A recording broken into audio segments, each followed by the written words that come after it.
On 4th of September 2024, a mass shooting at Apalachee High School in Winder, Georgia, claimed the lives of 2 students and 2 teachers, while 9 others were injured.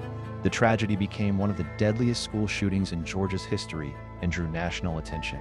According to authorities, 14-year-old freshman Colt Gray entered the school, armed with a semi-automatic rifle, and opened fire. Investigators later alleged that the attack had been planned in advance and uncovered evidence including writings and a notebook outlining the shooting. Gray was charged as an adult with 55 criminal counts, while his father, Colin Gray, was separately prosecuted and later convicted for providing the firearm used in the attack despite earlier warning signs of his son's behavior. On July 24, 2026, Colt Gray pleaded guilty to all 55 charges without a plea agreement. Please be seated and introduce yourself to the court. My name is Kevin Richards. Last name is spelled Richards. And Dr. Richards, what kind of profession do you have right now? I'm a forensic psychologist. Okay. Can I get you As a forensic psychologist, I'm sorry, let me get you to pull the mic down. Yeah, yes, sir. Is that better? Yes, sir, thank you. And as a forensic psychologist, currently where do you work? I'm in private practice. I have a private practice called Forensic Specialty Group in Marietta. And how long have you been there? Full-time, I've been doing that since 2007. I actually started the practice in 2002 as kind of a side hustle when I was working for the state. And prior to 2002, did you work as a psychologist? I did. I've been working as a psychologist since 1991. And what kind of work did you do prior to 2002? Before I went into private practice full-time, I was working at Northwest Georgia Regional Hospital in Rome. It's since closed, but I was on I did forensic evaluations out of that hospital. Prior to that, I worked at Clifton T. Perkins Hospital Center in Maryland, which is the state of Maryland's maximum security hospital. And there was a brief time in between then when I worked at Atlanta Regional in Decatur for about 7 months. Now, what kind of educational background do you have to be a psychologist? You have to have a doctoral degree. I have a PhD from the University of South Florida. I got that in 1991 after completing the requirements and a 1-year predoctoral internship at the University of Minnesota. I also got a master's from USF in '89, and before that a bachelor's from a small school in Connecticut called Fairfield University in 1985. And do you have license in Georgia as a psychologist? I do, yeah. I'm licensed in, I think, 5 states right now. Do you have any other state licenses? Yes, I'm licensed also in North Carolina, Wisconsin, New Mexico, and Alaska. Do you have any certifications beyond that? I'm board certified in forensic psychology by the American Board of Forensic Psychology. Okay. And prior to working as a forensic psychologist, you had just described some of the jobs that you had. Were you also working as a clinical psychologist? I have at times. My career's been primarily forensic, but all forensic psychologists are clinical psychologists first, and then they specialize. So my degree is in clinical psychology. I developed this specialty in forensic psychology after I got my doctoral degree. Are you currently involved with any professional organizations? I'm involved with the American Academy of Forensic Psychology. I belong to APA and a number of other professional organizations that are kind of involved in the kind of work that I do. Have you worked in any consulting capacities? I have. I do a fair bit of consulting now. I consult with the various branches of the military when they have courts martial. I also do a fair bit of file case reviews for attorneys. Have you worked in any hospitals or regional facilities? Well, just the 2 I mentioned, well, 3 I mentioned, Clifton T. Perkins in Maryland, and then Atlanta Regional in Decatur, and then Northwest Regional when it was open up in Rome. And during your term as a forensic psychologist, have you handled any kind of training for psychology or non-psychology experts in the field of forensics? Yeah, for a while when I was in Maryland, I was on the adjunct faculty at American University in the PhD program. I used to teach their PhD students forensic psychology and a variety of other things. I don't have any academic appointments now, but I do a fair bit of training for attorneys and students and interns and other psychologists. And have you had any contribution to publications? Not very much, honestly. I'm not an academic. I've had a practice career, so. Have you testified as an expert before? I have. And can you give us an idea of how many cases? close to 300 probably. And have they been just in the state of Georgia or in other places? No, they've been in Georgia, where else? New Mexico, Arizona, Wyoming, and then all over the world on military bases, Korea, Japan, Germany. I'm going to hand you a copy of the document that I've marked as D2, and I'm going to ask if you can identify that for me. Sure.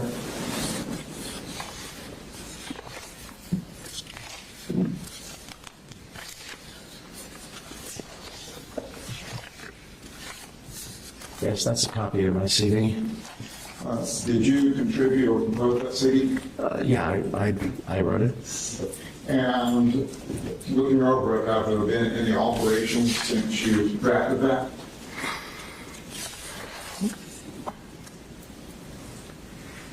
Got a couple of additional trainings, but otherwise, no. Is that the copy of the CD that you have provided for me? Yes, Distributed to the other parties? that's correct. Judge, at this time, I'd like to tender D2 in to the record as evidence. State, no objection on it. It's admitted. Thank you, Judge.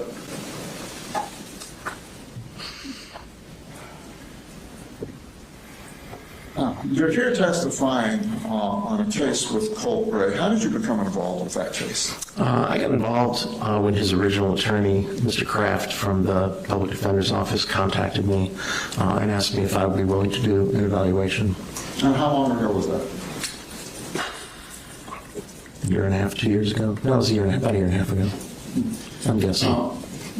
At that time, did he provide you with evidence or materials to look through? He did. He sent me a hard drive that had essentially, I think, the entire case file on it. And what kinds of information was on that? Oh gosh, there was a lot of police documentation, there was interviews, there was DFACS records, there was school records, body camera video from law enforcement. I mean, there was a lot. Was the request done for a full forensic psychological evaluation? I'm not sure what you mean by that. Well, a forensic psychological evaluation. Well, for a forensic evaluation, Mr. Kraft was particularly interested in looking at the case in light of the Miller v. Alabama decision about sentencing juveniles to life without parole. Tell the board a little bit about the difference between a clinical psychologist operation and forensic. Well, forensic psychologists focus on application of clinical principles to questions of law. So, as I noted earlier, all forensic psychologists are clinical psychologists first, and then they specialize in application of clinical psychological principles to legal questions. It's similar to physicians. Once you graduate med school, you're a doctor, but until you do a residency and specialize, you can't be a surgeon or a pediatrician or something like that.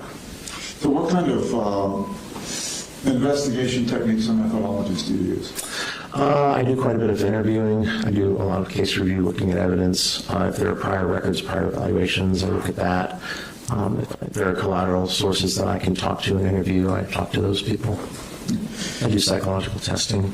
Judge, at this time, I would like to tender Kevin Richards as an expert in forensic psychology and clinical psychology based on his education, his experience, and the methodologies that he uses in his work. Mr. Smith? No objection. All right, he'll be admitted as an expert. Thank you, Judge. Now, when you first entered the case, did you immediately go to interview Colt, or did you do some background work? I did a little bit of review, but I did go to see him fairly soon after Mr. Kraft contacted me. I don't know the exact timeline. I know it wasn't very long. Okay. And in that early interview, can you tell us what your impressions were from that beginning? I thought he was kind of an odd kid. When he first started the interview, he had wanted to put his arms inside his sweatshirt because he said he liked the way that felt better. His affect was a little bit odd and flat, but otherwise, there was nothing terribly remarkable. He was cooperative. He didn't give me a bad time. He answered my questions. Cooperated with the testing that I did. Did you interview him subsequent to that? I did. I interviewed him a total of 4 times, I think for a total of about 15 hours. And did you interview any other collateral sources? Yeah, I talked to his mom. I talked to her twice, and it totaled about 3 hours back in May of this year. Okay. After that, review an investigation, did you also review the file that was given to you by Mr. Kraft, was it? It was Mr. Kraft that sent me the hard drive. Yes, I went through substantially, I think I looked at pretty much everything that was on. It was a vast amount of information, and there was a lot of things that weren't really relevant, like, for example, watching every single body camera video for officers that responded on the day of the incident wasn't really relevant to what I was doing, but there was a lot of things in the hard drive that were. As a result of your investigation, did you generate a report? I did. I'm going to hand you what I have marked by the efficient purposes E1 and ask you if you could identify that. Sure.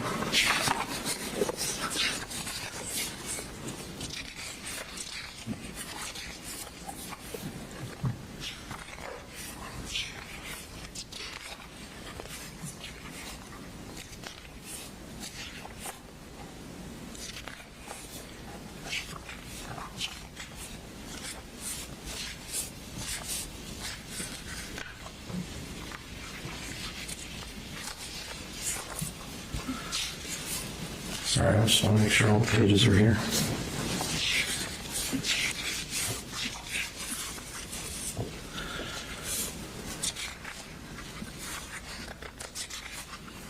Yes, this looks like a copy of the report that I wrote. As we go through some of these issues, I'll allow you to refer to it, but please don't read directly from it. Okay. For the testimony. Okay. Going back to your initial interview with Colt, did you immediately jump into covering the facts of the event, or how did that work out with you? No, typically when I do an interview, I start with easy questions like, what's your birthday, where are you from, where'd you grow up, And so a lot of the first interview was talking a lot about his history, where he lived, where he was born, who his mom and dad were, whether he had siblings, that kind of thing. Just getting kind of basic background information. And in that background information, did he cover his family life, the circumstances that happened between his parents, his brother and sister? He did. Okay. Some of those issues that came up when he was young, can you enlighten us as to what you think may be important in his development? There was a lot of moving around, a lot of chaos. There was the family moved in a really large number of times. There were financial problems. There were issues with neglect, lack of money, moving into places that didn't have any furniture, having utilities shut off, not always having food in the house, those kinds of things. There was reports of some abuse by the dad. I think the dad was using drugs. Eventually, both parents were using drugs, which also had a detrimental effect on the well-being in the family. So it was pretty chaotic. There was a lot of, I think, abuse and a fair bit of kind of neglect and just a lot of transition and chaos.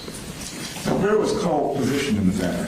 He's the oldest of three. He's got a younger sister named Jenny and a little brother named Coley. I think Jenny's 15 now. I think Coley's 12. When he was going into his background, did he describe anything to you that raised special red flags, like what has perceptions of the violence that he may have seen in his development? I think he talked about the stuff between him and his dad. I think there was a lot of chaos between the parents as well. I'm not sure if that was physical. I think maybe it was at times, but I think a lot of it was a lot of screaming and yelling. Did he give you an indication of whether he was closer to his mom or his dad, or did? I think he had complaints about both of them at different times. I would say he probably had a closer relationship with his mom than he did with his dad. And how did any of this chaos that you were referring to and constant moving, how did any of that affect his feeling of stability in the family? I think he already started out as, like I said, kind of an unusual kid, and I think all of the chaos and so forth led to him. What it really led to him being was really isolated. A lot of times his mom and dad weren't putting him in school. They didn't take him to socialize. He didn't hang out with other kids. Didn't have like a normal childhood where he had friends and things to do. They were always moving, and like I said, he wasn't in school a fair bit of the time, and it kind of drove him into a sort of an isolated position, at which point I think he discovered the computer, and then that's kind of where that whole situation took off. Did he give you an understanding of how financial problems came about with the family? He said it was spending money on drugs and irresponsible purchases, things that couldn't be afforded, and then moving into houses and apartments that couldn't afford and getting evicted. Instead of spending the money on taking care of the family, buying trucks and boats and RVs and stuff like that. Just a lot of really irresponsible behavior with money. Did he tell you how many schools he had attended? I don't recall exactly. It was inconsistent because sometimes he was in school and sometimes he wasn't. I think there was an entire year where they just didn't even bother to register him. So, was there any extended family that he was involved with? It seems like he had a pretty good relationship with his grandma, Miss Polhemus, Debbie. And is that the maternal or paternal? I think that's Marcy is his mom. I think that's Marcy's mom. Do you know how much contact he had with her during this time? I think he was in and out of her home at various times. She would take him. I know Defects was involved with the family at times, and like I said, both of the parents were having issues with drugs and financial problems and so forth. And so I think when those things would get bad, I think there were times when Debbie stepped in. I think the kids lived with Debbie at various times. Did he have a chance to go down and stay with her much?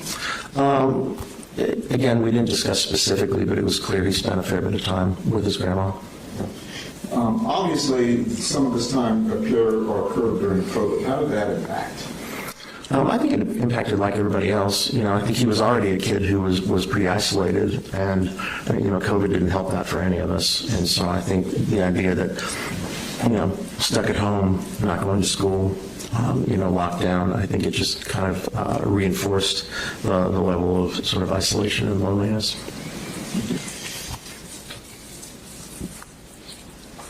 Now, you had indicated that you got involved a lot with the computer. Did he tell you any direction or any interests he had with the computer?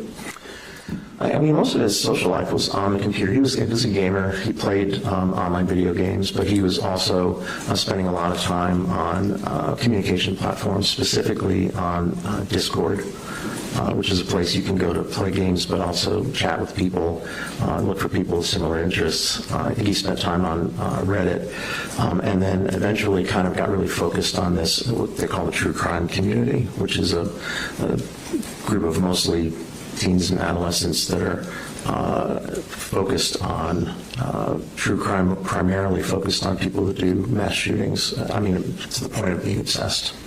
So in the context of social development, how does that kind of isolation impact the growth of a child going through the developmental stage? Well, I think what happens is that you end up, everybody's impacted by the experiences that they have when they're growing up. And I think if you're really isolated, those kind of normal social developmental, experiences that people have, you're deprived of those. And when you kind of go into the online world, there's fraught with problems. So if you're carrying on your social life or carrying on your, the substitute for a social life online, it can lead you into some dark places.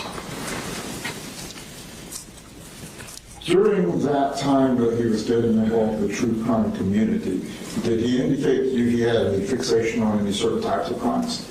It was primarily on school shootings, although he was focused on a fellow named Holmes, who was the individual who did the shooting in the Aurora, Colorado movie theater. That wasn't a school shooting. It was a mass shooting, but it wasn't at a school. He initially, I think, was focused on Adam Lanza, who was the person that did the school shooting at Sandy Hook Elementary up in Connecticut, and then ultimately became really focused on Nicholas Cruz, who is the person who did the school shooting at Parkland, at the high school, Marjorie Stone Douglas High School in Parkland, Florida.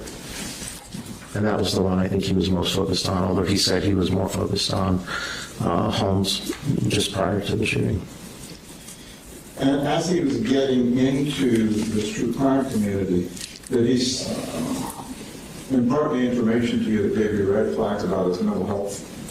He was talking a lot about how he kind of related to these people, how he could, felt like they had similar histories. I kind of asked him what drew him to it, and he said, well, Nicholas Cruz was a lonely guy, and he had a bad family life, and, he was depressed, and he thought about killing himself, and I had all those things too, and so I felt like I could relate to him, and so it kind of, again, it eventually kind of turned into an obsession, but in terms of his mental health, I think it was, he became more isolated, more focused on the computer, and consequently, in parallel, his ability to kind of have relationships and interactions with people outside of the online world became impaired to the point where he even said, if I went out and tried to have interactions with people, it would be really hard. I just have panic attacks because I've been so focused on online. And it was clear by the time the shooting happened that his entire life basically was online. He didn't have any friends outside. He wasn't, I don't think, going to school very much. He mentioned knowing some kids at school, but he hadn't been at Apalachee very long. So there wasn't really anything going on for him aside from his intense focus on these online relationships, and these online relationships were in the true crime community, which is a pretty dysfunctional place. At what point did he indicate to you he began having suicidal ideations? That's been going on for a while. It's hard to know exactly when. I think it's waxed and waned over time. He's dealt with depression and anxiety, and I think at times, depending on circumstances in his life, getting worse or better, he would think about hurting himself or killing himself. He also did some non-lethal self-harming behavior, cutting himself. There was an instance he said he cut himself once with a butter knife. He had some kind of he described it almost like a surgical tool that he used to cut his arms with. So there was that as well. I don't think he ever made an actual suicide attempt, but he thought about it and became feeling like he wanted to kill himself, but never actually tried. Are you familiar enough with gamers and TCC community to give us an idea as to whether that's a normal component or is that something that was unique to him? Well, I learned quite a bit about the true crime community just working on this case. But that seems those are the kids that are in there. There are kids who have issues, there are kids that have problems, there are kids that have mental illnesses, there are kids that are disaffected, lonely, suicide and self-harm are themes that come up a lot. This obsession, fixation on people who have done these horrible crimes comes up quite a bit. And so these are the people that are there. That's who you're interacting with when you're in that community, are people that have a similar kind of fixation and also have some, there were two people, I think I read about 50,000 messages, Discord messages between him and primarily two young women, and the relationship was extraordinarily dysfunctional. And as you were going through your investigation, you indicated you interviewed some other family members. Yeah, just mom. Okay. What kinds of information did she give you about his young development? It was kind of parallel to what he said. She fleshed it out a little bit more, obviously, because she was able to provide information about him when he was very young, information that Colt wouldn't have had, kind of about his, perinatal development, meeting developmental milestones, what he was like as a baby, what he was like as a toddler and a young kid. And so that was helpful. In terms of the way that the family life progressed, I think, Mom clearly has a bias toward. She has her own way of seeing things. She has a tendency to blame most things on the dad. And I'm not saying he's without any faults, but that's kind of was her angle. But she did provide quite a lot of information kind of about the family moving and the financial problems. She was pretty forthcoming about her own issues with drugs and dad's issues with drugs and, how things just weren't getting taken care of properly with the kids. Did he ever give you any indication that the family had been involved with the Department of Family and Children's Services at any point? Yeah, I think there were various times when DFACS was involved. I know there was when his mother got involved in drugs, I think DFACS got involved then.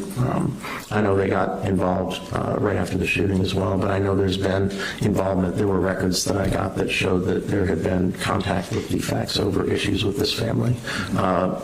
Not sending the kids to school, not taking care of the kids, being neglectful. I remember specifically reading some records about truancy, about how he just wasn't showing up. I'm not even sure he was registered. And to your knowledge, did he ever spend any time in foster care? Foster care, I don't recall. I know he was with his grandma a fair bit. I don't know that he was ever in any foster homes. Okay. In the months, or actually, let's say weeks before the shooting, as you reviewed the records and the discovery that was given to you by Mr. Kraft, did you notice an increase in his statements and activities regarding suicidal ideations or related to acts like the shooting? He was talking to a young woman named Amanda, who went by Mandy, and he wasn't saying anything specifically about doing a shooting. They talked about school shootings a lot. Both of them were obsessed in a very dysfunctional way with Nicholas Cruz, but he was making statements to the fact that he was paranoid, that he felt suicidal, that he felt he was hurting himself, but he was also making kind of ominous statements about how something was going to happen soon. It was going to happen on September 4th, and I think Ms. Coots Mandy had an inkling that that's what he was talking about, but he never specifically said it, but he did say that something big is going to happen on the 4th, and it was almost like a countdown in their messages as that was approaching. And did you get any indication that he had reached out to his family for help on the suicidal ideations? It didn't seem like it. Oh, actually, I'm sorry, you said did or didn't? I said didn't seem like. I know he made statements to the effect that he was telling his dad that he needed help, and when I talked to Mom said she noticed around the time not long before that he was having more panic attacks, more anxiety, that his level of paranoia maybe was a little bit worse. So I'm mistaken, actually. Yeah, he did talk about that, and evidently there was some effort afoot to get him into a clinic. I had some messages. They were basically phone messages between Colt's dad and a mental health facility trying to set up an appointment for him, but they never took him to an ER or a hospital or anything like that. It was trying to get outpatient treatment. Okay, so to your understanding, no one ever called a crisis mental health center for him? Not that I'm aware of. His mom mentioned when I spoke with her that she felt like he needed to go to an inpatient facility, but nobody ever took him to one, and nobody ever took him to an ER. Okay. And at the time of that the shooting occurred, I'll go back to something else for just a moment.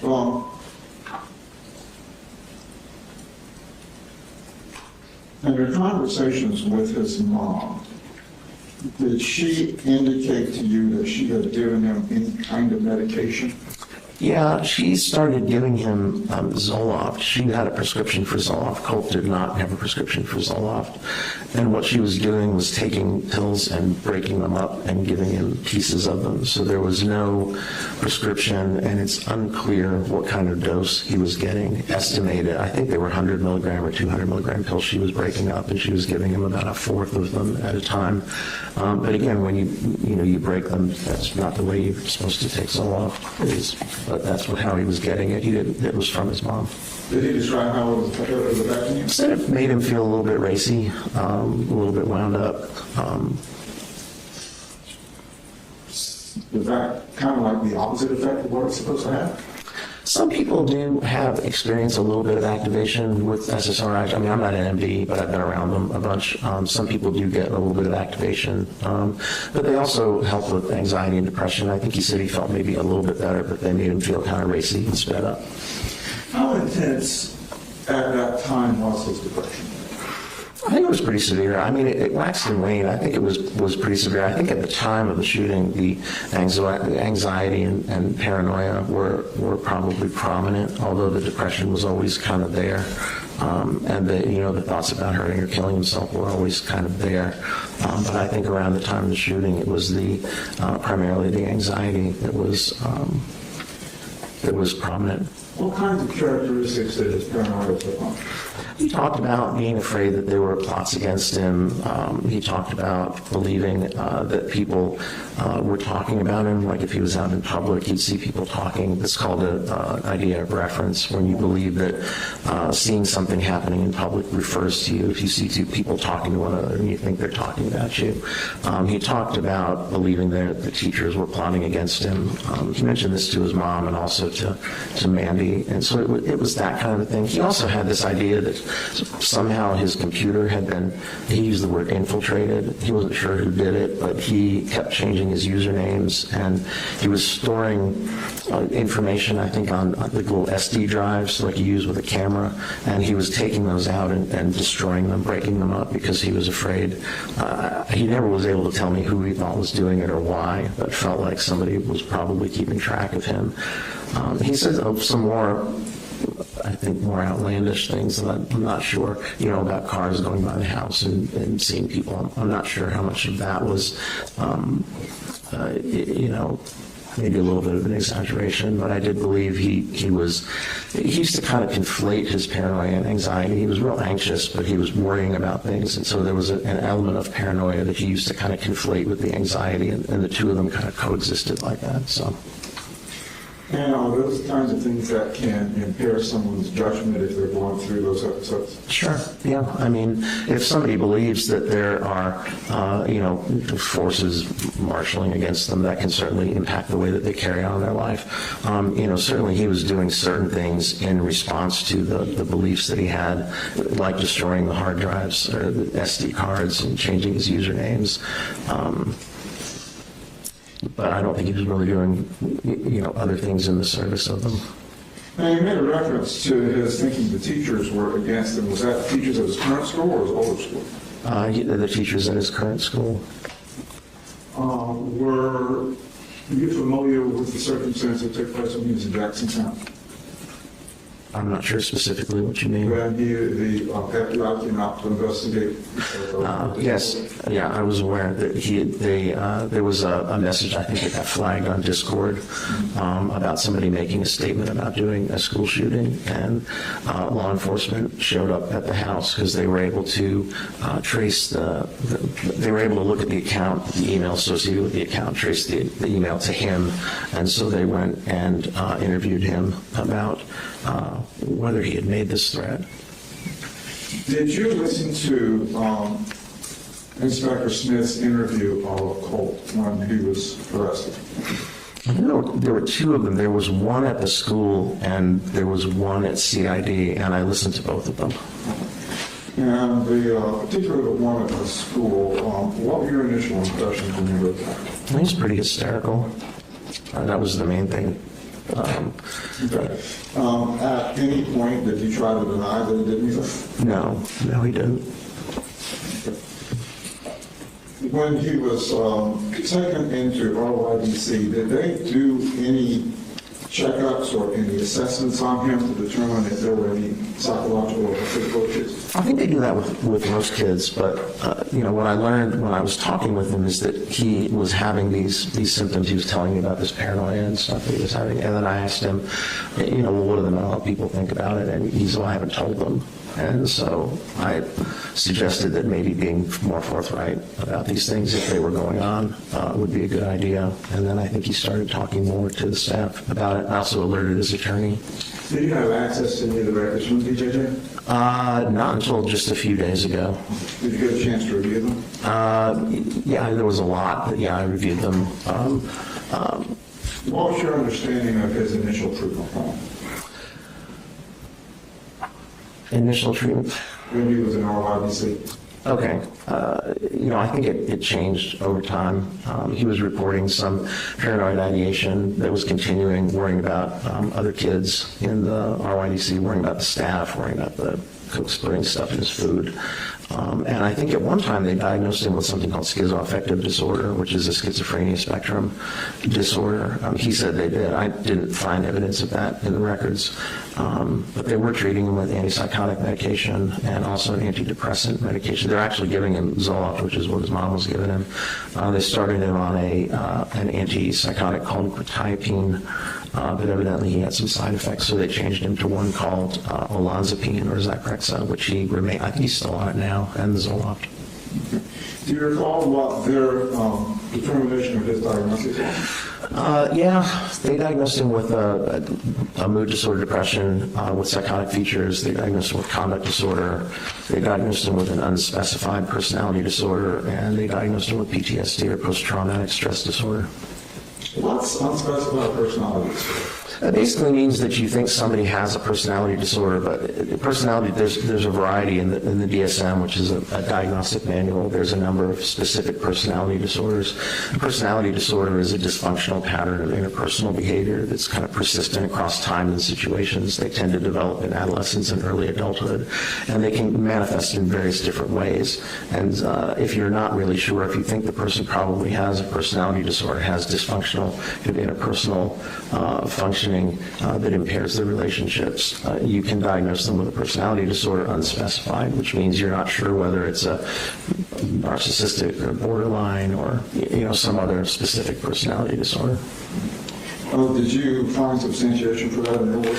No, well, I mean, 14, 15 is really too young to diagnose a personality disorder. If you're talking about something that develops in, late adolescence and early adulthood, he hadn't even really gotten there yet. And, one of the things about kids in adolescence is that their character and their personalities are not fully formed. They're developing. They're works in progress. Their brains are still developing.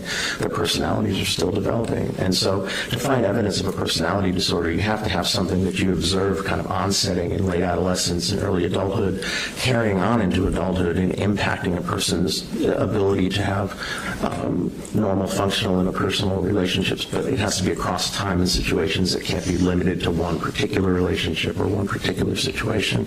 And when you're 14, 15 years old, it's really just too young to diagnose a personality disorder, in my opinion. What about the schizoaffective disorder? I don't think he has schizoaffective disorder. Schizoaffective disorder is a schizophrenia spectrum disorder. If you want to think of it in a simple way, if you have schizophrenia and you have either bipolar disorder and depression at the same time, that's what schizoaffective disorder is. So a person has what we call the main criteria for schizophrenia, which is psychotic symptoms, hallucinations, delusions, disorganized behavior, that kind of thing, at the same time that they're having either a manic episode or a major depressive episode. And I believe you said the diagnosis also included conduct disorder? Correct. What are the components of that? So conduct disorder, that changed in the DSM-5. It used to be diagnosed in a different way. There's basically a list of 15 kind of dysfunctional behaviors that kids can manifest. And if you have 3 of them, I think in a 12-month period, then you can get diagnosed with conduct disorder. There are also specifiers about your kind of emotional function. If there's a more kind of characterological developing pattern of these kinds of behaviors that are, occurring across time and situation, like personality disorder would later, then you can get diagnosed with, I think it's called with like limited emotional function or something like that. What kinds of behaviors did he exhibit that would qualify in the conduct? Honestly, didn't find a lot. I mean, there was obviously the main one that landed him in the RYDC, but while he was in the RYDC, actually all of the behavior management plans were directed at protecting him from being victimized or preventing him from hurting himself.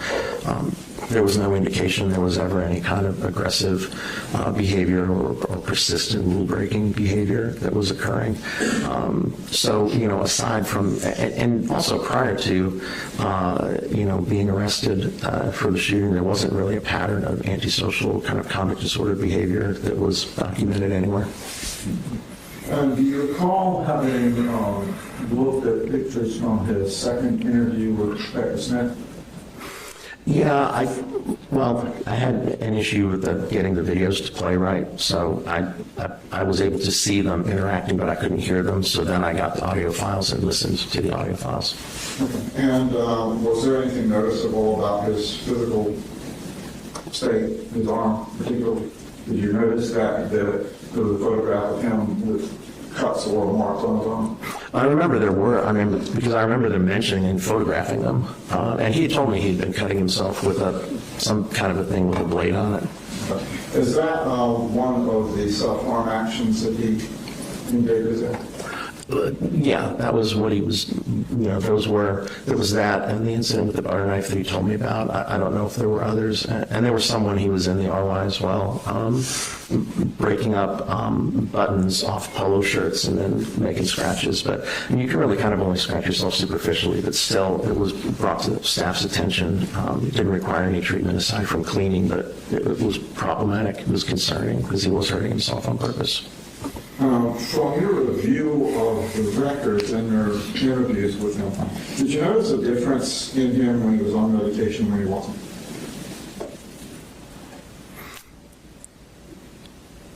In terms of kind of just normal day-to-day interaction, I would say not particularly. He seemed pretty depressed and anxious most of the time when I was talking to him. He said that the medication helped some with the paranoia, but he was still talking about being worried about people. But his presentation was always kind of similar. I mean, his affect doesn't vary a whole lot. He's kind of flat when you speak with him. So that didn't really change very much.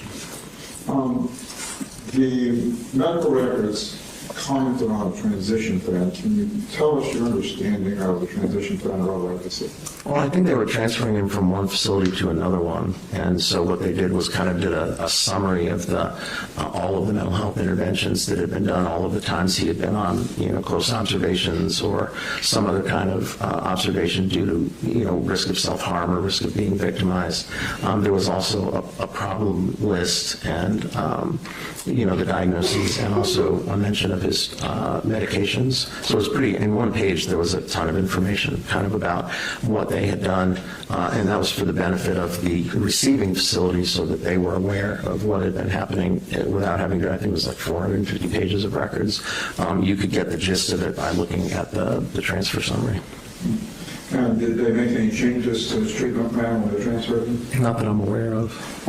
I think he stayed on the same medications, so.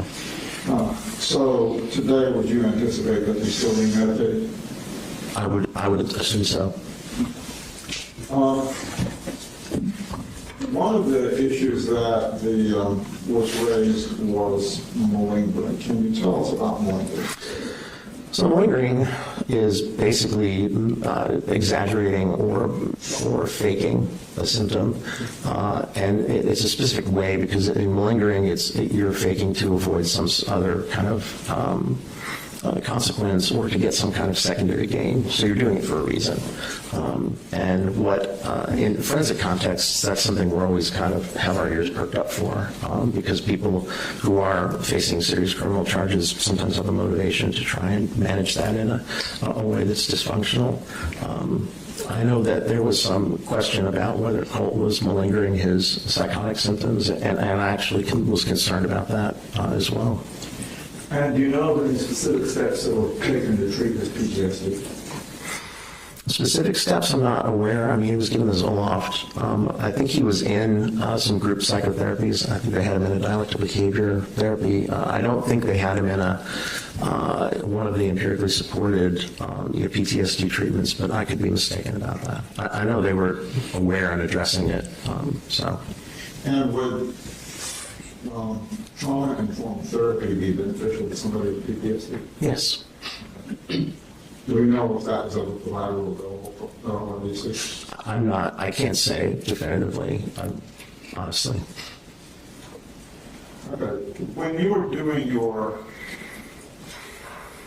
assessments, did you run any tests with regard to his other functioning, cognitive, other psychosocial functions? I gave an IQ test, and I also did a personality test called the Minnesota Multiphasic.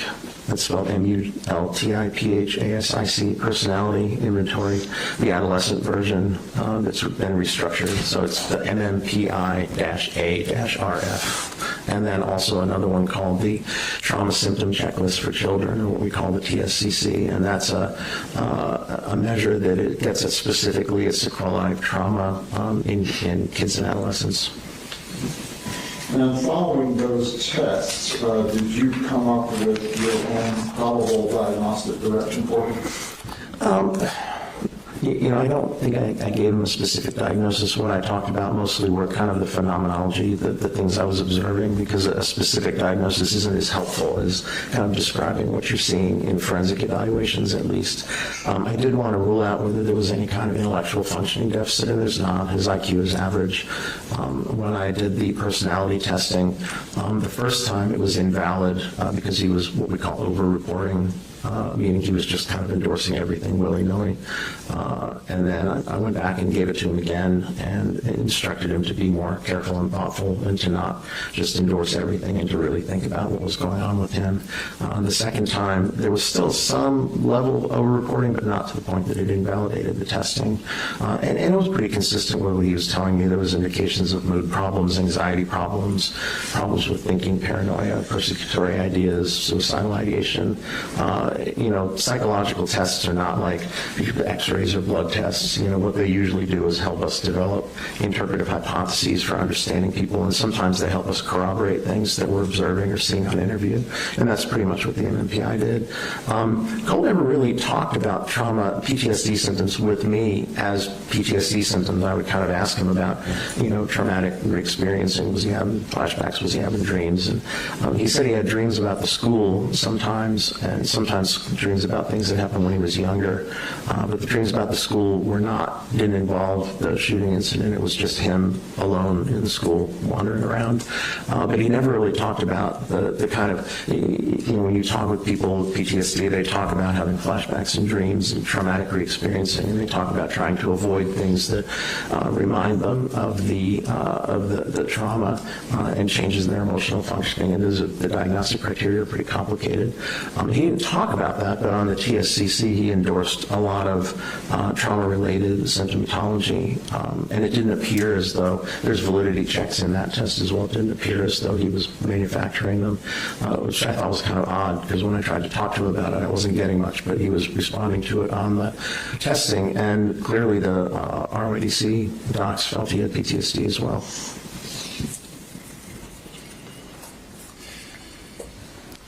Water. Yeah.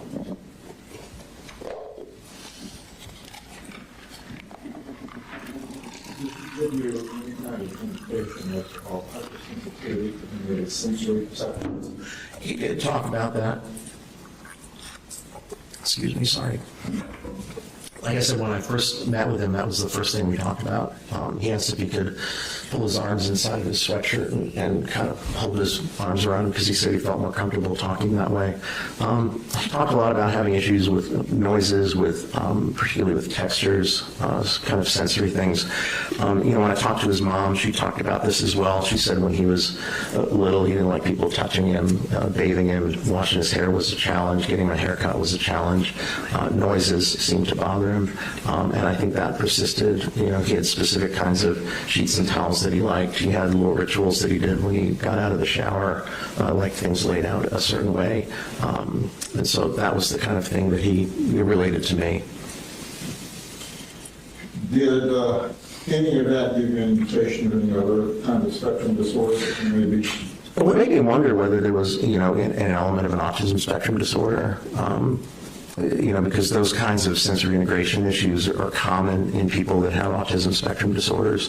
And his interpersonal behavior was kind of odd, so it got me wondering or thinking about it. It was something I considered as I continued to talk to him. Would that be something perhaps that would be good as a rule out and have an evaluated? I suspect if you wanted to do a specific evaluation for an autism spectrum disorder, that would probably not be a bad idea. In the end, I didn't feel like, based on what I got from him and what I got from his mom, I felt like there was some elements. He certainly has some elements, particularly sensory type elements, and some interpersonal stuff. But in talking to his mom, she said that, when he would interact, he was capable of interacting. He didn't have the kind of interactive patterns that we see, particularly with people that have autism spectrum disorders. But, his interpersonal behavior was odd, and we don't have a great sample of it because most of it was online. So, to do an evaluation for that might be worthwhile. I ultimately didn't believe that he met diagnostic criteria, and that's what I put in my report. And in your report on page 29, you talk about ACE factors. What are ACE factors? So that stands for adverse childhood experiences. Years ago, the Kaiser Foundation and the I guess it was Health and Human Services, CDC did a big study, and they looked at, was it between 1995 and 97, they looked at 17,000 people. And what they identified were a set of adverse childhood experiences, things that people could experience when they were in their developmental period that tended to be correlated with adverse outcomes when they got older. And some of these were psychological, psychiatric. There was increased levels of depression, anxiety, PTSD, substance abuse in people that had experienced these adverse experiences as children. What they also found interesting was that there was kind of what we call a dose response characteristic, meaning the more of them there were, the worse the outcomes tended to be. They also studied a lot of kind of physical well-being outcomes, but when I look at these, I'm thinking more about the psychological ones. And certainly, he was exposed to a lot of these things, and the manifestations that he has psychologically in terms of his interpersonal function, his anxiety, depression, and so forth. It's not really surprising. I mean, they're not the only reason, but certainly not surprising. Growing up in an environment where he was exposed to a lot of adverse things, that he would develop depression, anxiety, and struggle interpersonally.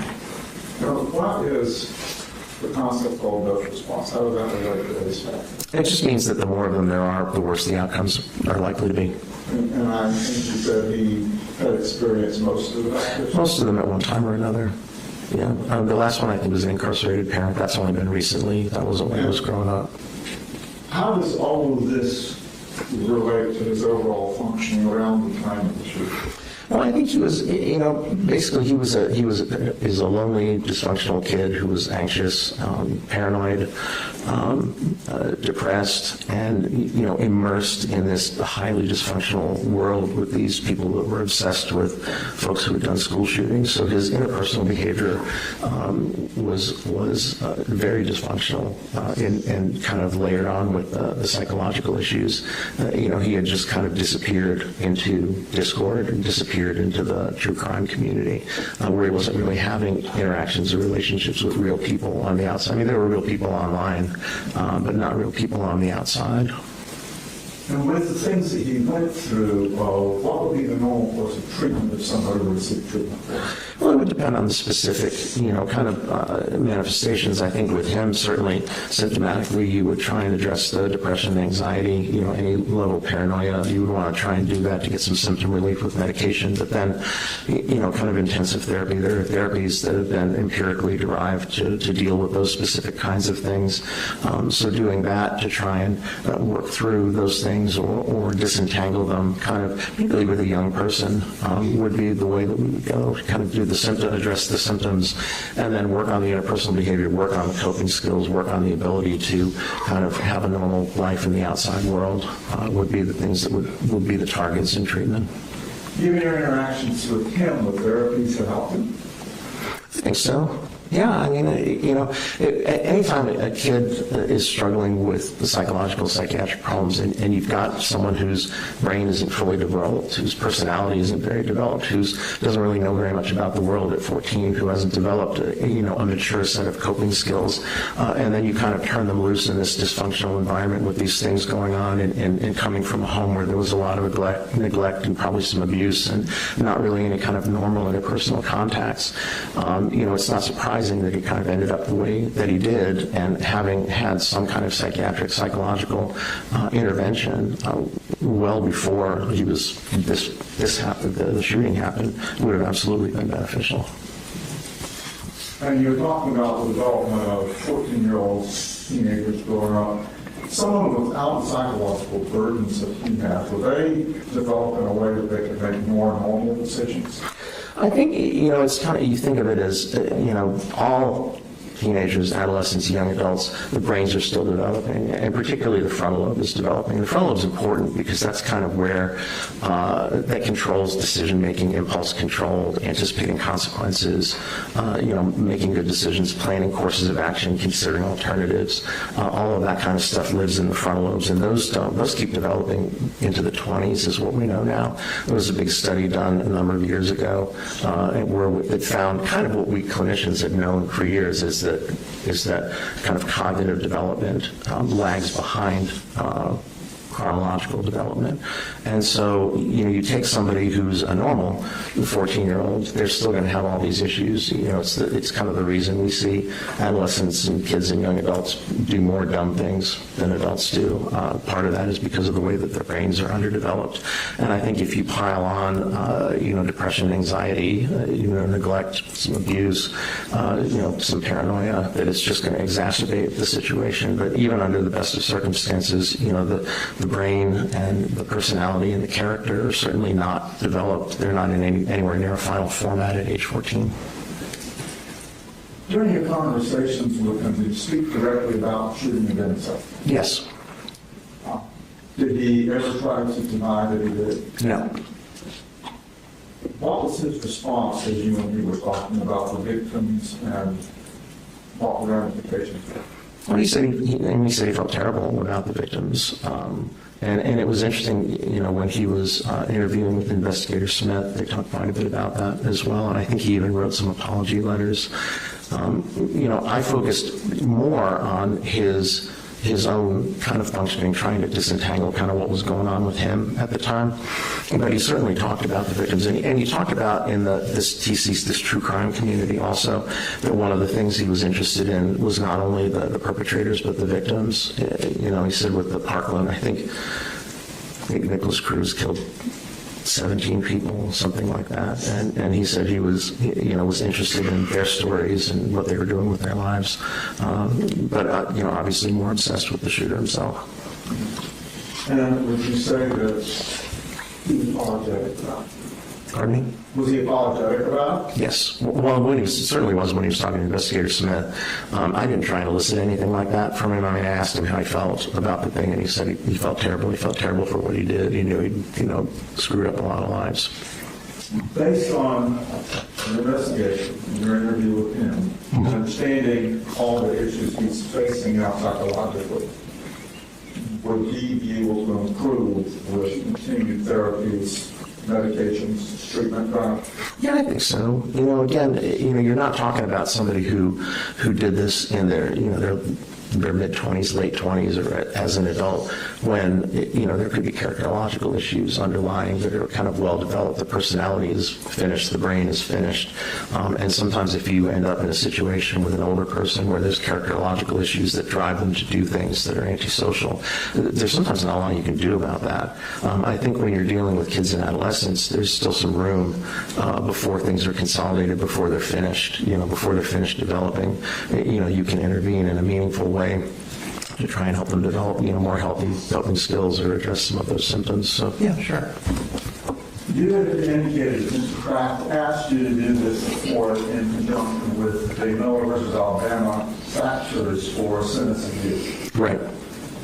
Did you reach any conclusions about that? Well, yeah, they talk about incorrigibility and, irredeemable depravity, and I certainly didn't find evidence of that. He didn't appear to be on a really antisocial kind of vector. He wasn't a kid who was getting in trouble a lot. He wasn't a kid that had prior contacts with BJJ. He was doing all this weird stuff on the internet, but it wasn't, antisocial stuff. It wasn't kind of comic disordered stuff. And so what I saw mostly with him were things developmentally where, his interpersonal skills were poorly developed, his mood issues, his anxiety issues, and then the subsequent paranoia were all things that I think were manifestations of things that had happened with him when he was younger, developing, lack of support, lack of treatment. I think they could have been addressed earlier, and I think there's still room. Was he 16 now? He's still an adolescent. His personality's still not done. His character's still not done. His brain is still developing. So there's, I think, room to intervene at this point to make some headway, to undo some of that stuff. That's all I have, Judge. At this time, I'd like to move one into evidence request that are being entered on the seal. Mr. Smith, any objection? Is that a report? It's the report. All right, it's admitted. He did. Your position? That's all I have at this time. That's fine. I'll say you're on. All right, we'll file that under seal. Why don't we take a short restroom break before cross? All right, we'll be in recess for 10 minutes or so. Is it okay? Yeah. Your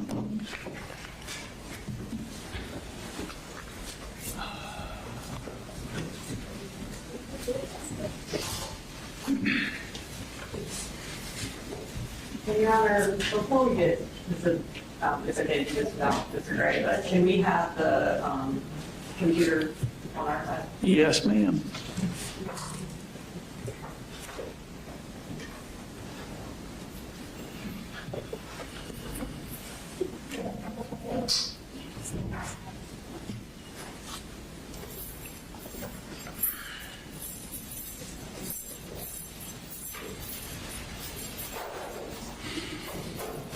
All right. For the record, we're all present. Mr. Smith? Dr. Richards, I'm Brad Smith. I'm with the District Attorney's Office. Good morning. Ask a few things here. So the resources you relied on were Colt's medical records, law enforcement files, video footage of the shooting, and then various interviews with Colt, Colin, Marcy, and other people. Is that correct? That was the bulk of it. I mean, I had like I said, I had a hard drive with a lot of stuff on it, but I think those were the highlights. Yeah. How much time and energy did you put into each of those things? I couldn't tell you. I couldn't break it down that way, Okay. to be honest with you. But would it be safe to say that most of the information you had came from either Colt or Marcy? In terms of information I gathered myself, yes. You know, it was from him and his mom as a collateral. And even like a lot of the secondary sources with interviews and stuff from law enforcement, it's what they are telling law enforcement. Of course. And like even the Discord records is Colt saying stuff on Discord. That's correct. Now, Marcy, Colt's mother, you would consider her an unreliable source? I would say she is reliable to an extent. Okay. She certainly has an angle. Yeah. And you were aware that she had, in the few years leading up to this incident, she had limited contact with Colt. Yes, I was aware of that. Okay. In fact, in November 2nd of 2022, Marcy leaves the house that Colt lives in and goes down to Fitzgerald. Right. Okay.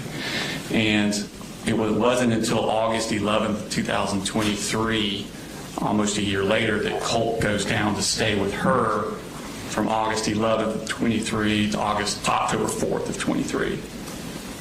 That sounds about right. So about 2 months that they lived together. Yeah, they didn't have a lot of contact. And then he leaves in October because Marcy tests positive for drugs. And she comes up to stay with him the next year, July 6, 2024 to August 16th of 2024. That sounds about right. So about 1 month. Yeah. Okay.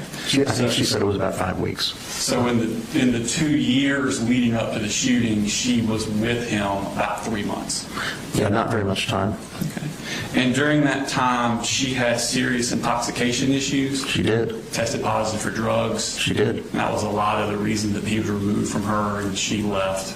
Yes. Sort of thing. So in fact, she was in rehab for about 6 months with no contact, wasn't she? I believe you're right. Okay.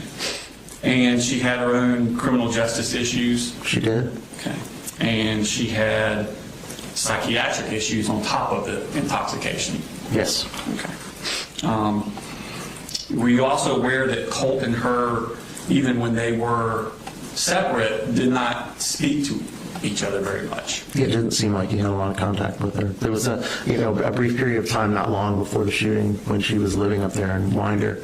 But for a lot of the time before that, especially when her issues with the drugs and so forth happened, the contact was really limited.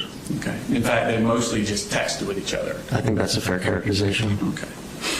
Now, your first interview with Colt was May 16th of 2025. That sounds right. Okay, and that was 8 months after the shooting. Right. Okay. I want to go into Colt a little bit.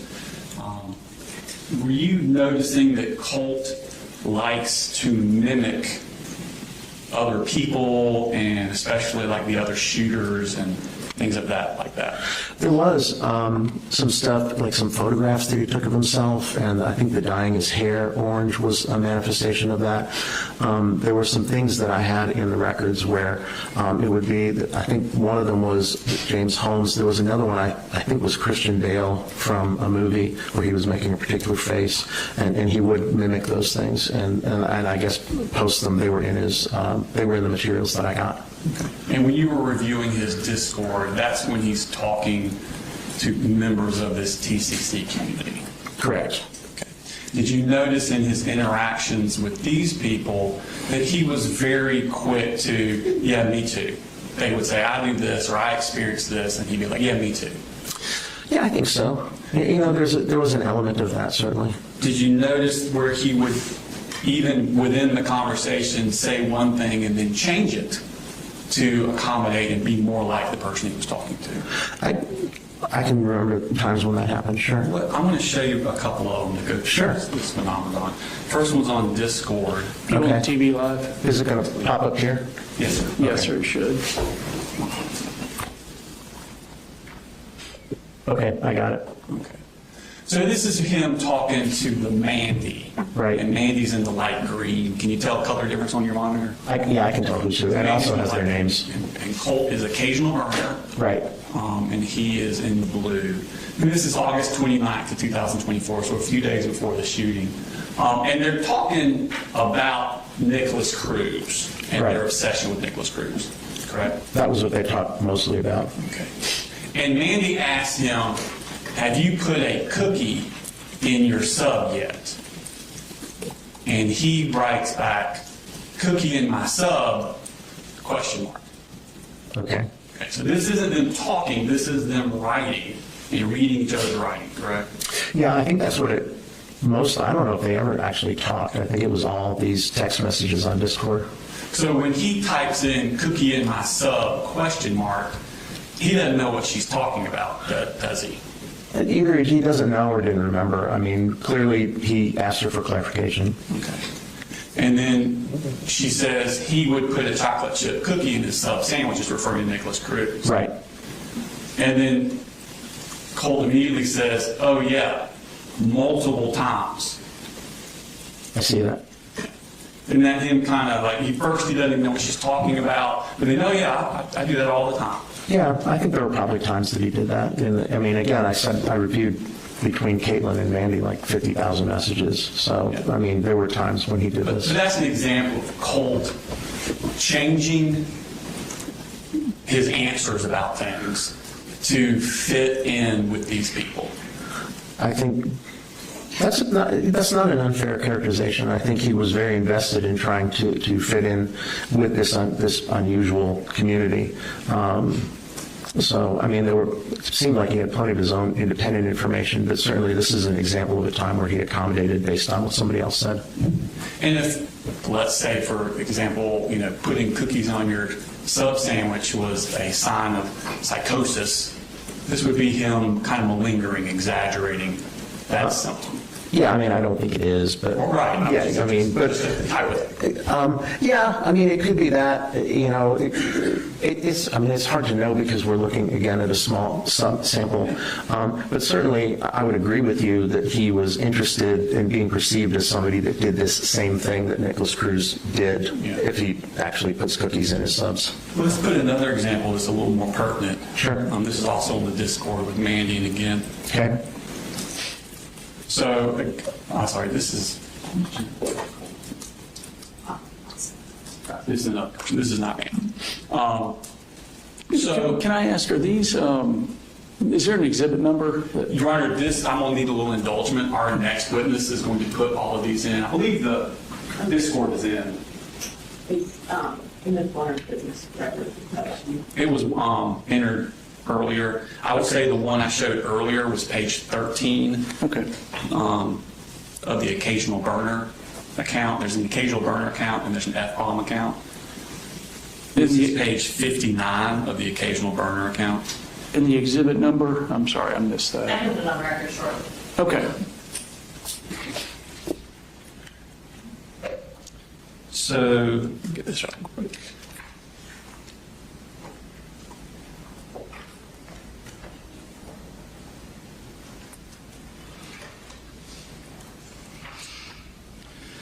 in this one, genderless black hole at the very top there says, I'm on 6 different meds, and they really don't do anything but make me stoned ASF.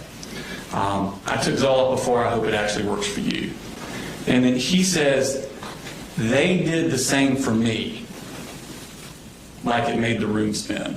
Now, she's talking about 6 different meds, and he says they did the same for me. But he was never on 6 different meds or multiple meds. He was only on Zoloft. That's the only one I'm aware of. Yeah, it was just the Zoloft his mom was giving him. So the they, to try and make it sound like more, he's trying to, again, fit in with this genderless black hole, and he's changing the amount or types of medicine he's taking. Correct? Yeah, you could read it that way. I mean, he could be referring to meds as they, but the only one he was on is Zoloft. That's true. Okay. He wasn't on 6 different meds. He skipped down a little bit into the middle of the green there. Okay. Genderless black hole says, the worst side effects I've had were with hallucinations, but that wasn't on Zoloft, thankfully. And then she says, still get hallucinations somewhat, though. And then he says, mine are auditory, correct? Yes. And that means he hears voices. Right. That would be hearing things that aren't really there. And then he says, although it may be schizophrenia, who knows? Right. And then she says, oh my God, same twinsies. I have visible ones too. And he says, same. Right. So when they talk about hallucinations, he first says, I have auditory hallucinations. Full stop. Right. And it's not until she says, well, I have visible ones. And then he changes it and says same. Yeah, I agree. That's what he Again, him did. changing, talking about his mental state, what he says his mental state is, he changes it to fit in with this group. Right. He adds onto it. Okay. And then let's go to page 61. In this case, you have them talking about drinking a lot. This is another person he's talking to. I do not know the gender of this person. But they're talking about getting blackout drunk. Right. And Colt is talking about how often he gets blackout drunk. Is that correct? It looks like it. Okay. And then at the very bottom, the next to last one, Colt says, I literally just steal it from my dad. I see that. Okay. Did you listen to Colin's interview about his home life? A long time ago. Do you remember him saying that he didn't drink and he didn't allow alcohol in the house at all? That rings a bell. Yeah. Okay. And do you remember Marcy's interview where she says the same thing? Right. Okay. Yeah. So he says, literally, I steal it from my dad. That's not true. No, it's not what he told me either. Okay. So, And then he says, sometimes I'll ask some random dude to walk in and get me some. Again, I never followed Colt around. I'm sure you did. But based on your understanding of how often he actually got outside his house, does that sound like something he would do? seems unlikely. That's what I was thinking. Okay. And then we move to page 62. And same person that he's talking to, now they're moved on. Man, just do some DXM, bruh. Colt says real. And I'll ask you to drop the method whenever I'm up to it. He says, do you even know what that is? And he says, yeah, it's over-the-counter stuff. They're talking about Benadryl. Right. Next call out. I think that's on the next call out. Yeah, so then he says Benadryl. Colt does. Right. And then he comes down a little bit and says, you just got to pull through the tiredness. After that, it's pretty much schizophrenia simulator. I see that. So Colt's saying that when he takes Benadryl to excess, he'll get schizophrenia simulator. Colt talks a lot about schizophrenia, doesn't he? He does. Okay. And then PK Waffle Fest says, that's not the worst part. It's the anxiety and the dread and seeing spiders. I'm terrified of bugs. So he's the one that first talks about hallucinations when he's on this and refers to bugs. Right. And then he says in the next one, the highest, go back up to the first one,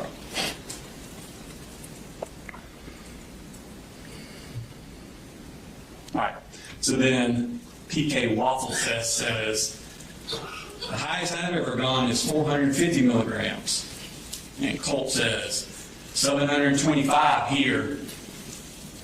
It appears he's trying to one up PK Waffle Fest. Looks like it. Again, exaggerating Yeah. for attention.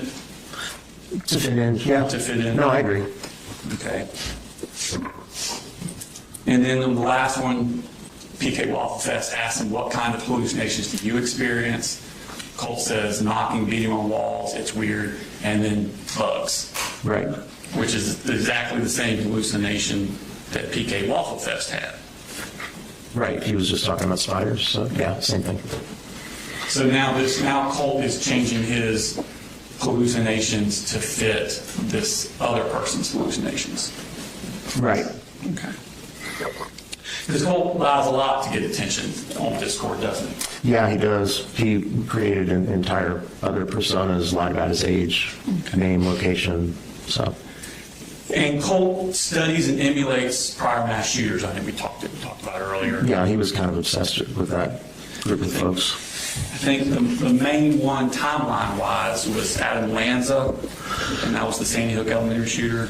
That was the first one that he identified becoming obsessed, quote unquote, but then said that he wasn't so interested because there wasn't that much information to find about him. In my perception was that Nicholas Cruz was the one he got most focused on, and then also I think it's James Holmes, the Aurora, Colorado. Those were the two that he was most focused on, although there had been a period of time. And the young woman, Caitlin, he was speaking with, she was an Adam Lanza person. That was her obsession. So they talked about that when he was talking to her. Well, I want to pull up the other Discord. This would have been the F-bomb 703, Your Honor. And this is going to be page 9 of that exhibit that Ms. Danny will get you the number for. 266. 266, Your Honor. Thank you. And then this one, the F-bomb is now Colt. This was back in 2023, Okay. 2 years before the shooting. Are you familiar with the date of May 18th and the significance of that date? Not the specific date, but that time frame, middle of May. I mean, my guess is that this was the other threat that he made. Right. Yeah, the So one this- from 2023. So you may not remember, but you did look at the things. When they came out, that would have been May 21st. That sounds about right. So this is right before they came out to. Right, I think Discord flagged this, and then they figured out who it was, and then they went and talked to Colt. Right. And then he says, God, I've spent hours researching Adam. That's the third line down. Right. Okay. And that would track. I think it was around 22, 23 when he got, and then he said Adam Lanza was the first one, so I would guess about that time he was focused more on him. And then at the bottom, he's asking what the other person's target would be to commit a mass shooting. He says, I'll probably kill my dad, then go to my local elementary school. He says, but I might move to Connecticut and shoot up the new one for laughs. Right. And then on page 12, he says, I already have an outfit for if I commit a mass shooting. He got Adam's exact outfit, same shoes, same hat, even has a vest. I see that. And at the very bottom, he says, apparently Adam even wore sunglasses during the shooting. Yeah, I don't know if that's true or not, but I mean, that's the kind of micro detail that Yeah. these folks were interested in. Yeah, they get down into every little thing about that shooter, how they dressed, what they said, what they did, everything.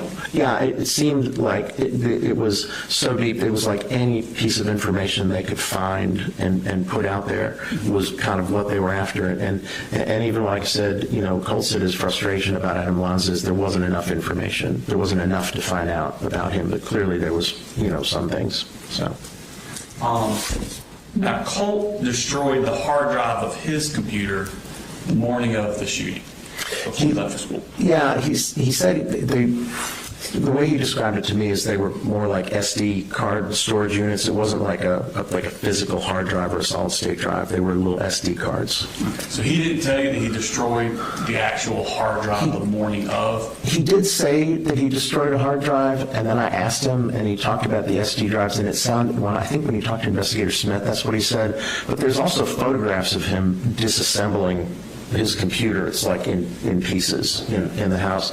And it appeared, I'm not a computer expert, but it appeared as though, it could have been that he removed a drive. And he certainly did refer to it as that in the messages. And Colt told you that he did this because he was being surveilled by a government agency. By somebody. He said it might be the government, but he thought he was infiltrated. And then he got this idea that there were government agents driving by the house, and is what he told me.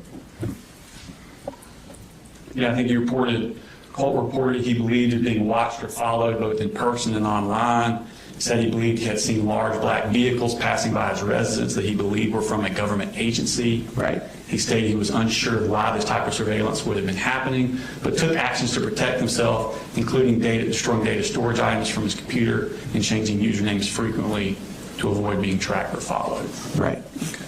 And you thought that was significant for Colt. I thought the idea that he was paranoid and felt like somebody was paying attention to him was significant, and I thought the fact that he followed through and did something in response to that belief. I think some of the story about government agents and SUVs, I don't know about that. I mean, I think he was paranoid. I think he felt somebody was watching him. I think some of the other stuff was embellished a bit. So you believed it was signs of like delusional thinking? I think it was signs of paranoia. Again, it's when you're trying to decide whether something is delusional, one of the things you can think about is whether somebody will change their behavior in response to it. So if you're paranoid and you think somebody is looking at you online and then you destroy media storage, that's doing a behavior in response to kind of a paranoid idea. Again, the elaboration with the SUVs and the guys with sunglasses and stuff, I don't know about all that, but I think there was some level of paranoia. I think some of the specific stuff was probably embellished a bit. Okay. And that was based on destroying the SD drive? Again, it was the idea that he was paranoid. I don't think he has a schizophrenia spectrum disorder. I don't think he's, but I do think he had paranoia that was part of his mood disorder that was impacting his thinking. But didn't in May of 2023, didn't he do something on his computer that caused the FBI to call the sheriff's office to come to his house? Yes, they did.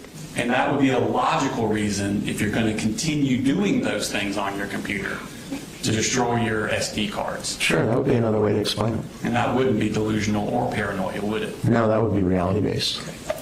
Did you do any research yourself on any of these other school shooters that Colt had? No. Okay. I mean, I maybe looked at Wikipedia just to orient myself, Okay. But I didn't go down the rabbit hole or anything. I was just kind of making sure I understood who we were talking about. I kept waiting for the FBI to show up at my door with all of my searches. Yeah, I don't know. Yeah. Did you know that Adam Lanza destroyed the hard drive of his computer? I didn't know that. Okay. Did you know he also did it on the morning before he went and did the shooting? No, I wasn't aware of that. I didn't. Did you know that he left it in the middle of his bedroom floor exactly like Colt did? No, like I said, I don't know, but I did see the photo that Colt did that. Would it surprise you to know that Colt did know that? No, not at all. Were you given his phone calls that he made after he was arrested from the RYDC? I did receive some. I did not listen to all of them. Okay. But I listened to a couple. I'm going to bring your attention to a phone call made on October 12th, 2024. Okay. At 11:38 a.m. in the morning. Yes, that's what a.m. means. And Your Honor, This is not in evidence yet. I asked for some indulgence. That was our next witness is going to be introducing these into evidence. And we had to take this doctor out of order. I understand. What exhibit number will it be? That's a good question. So the jail calls are being introduced as exhibits 267 through 335, and they are labeled by date. So on the thumb drive that will give you, it'll be within that range, and it'll have the date of October 12th. All right, thank you.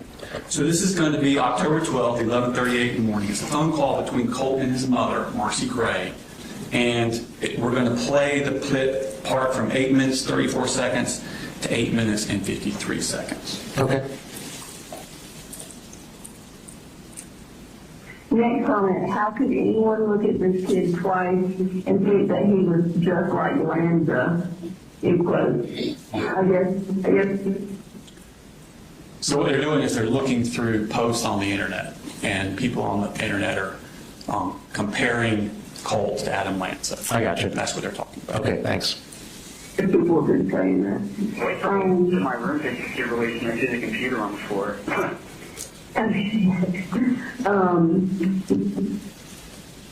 So she says that people on the internet, and this is just a month after the shooting, Right. people on the internet are comparing him to Adam Lanza.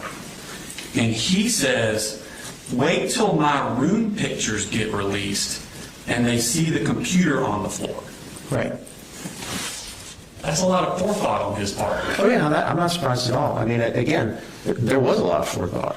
So before the shooting, he's anticipating the crime scene photos being released onto the internet. That's what it sounds like. Okay.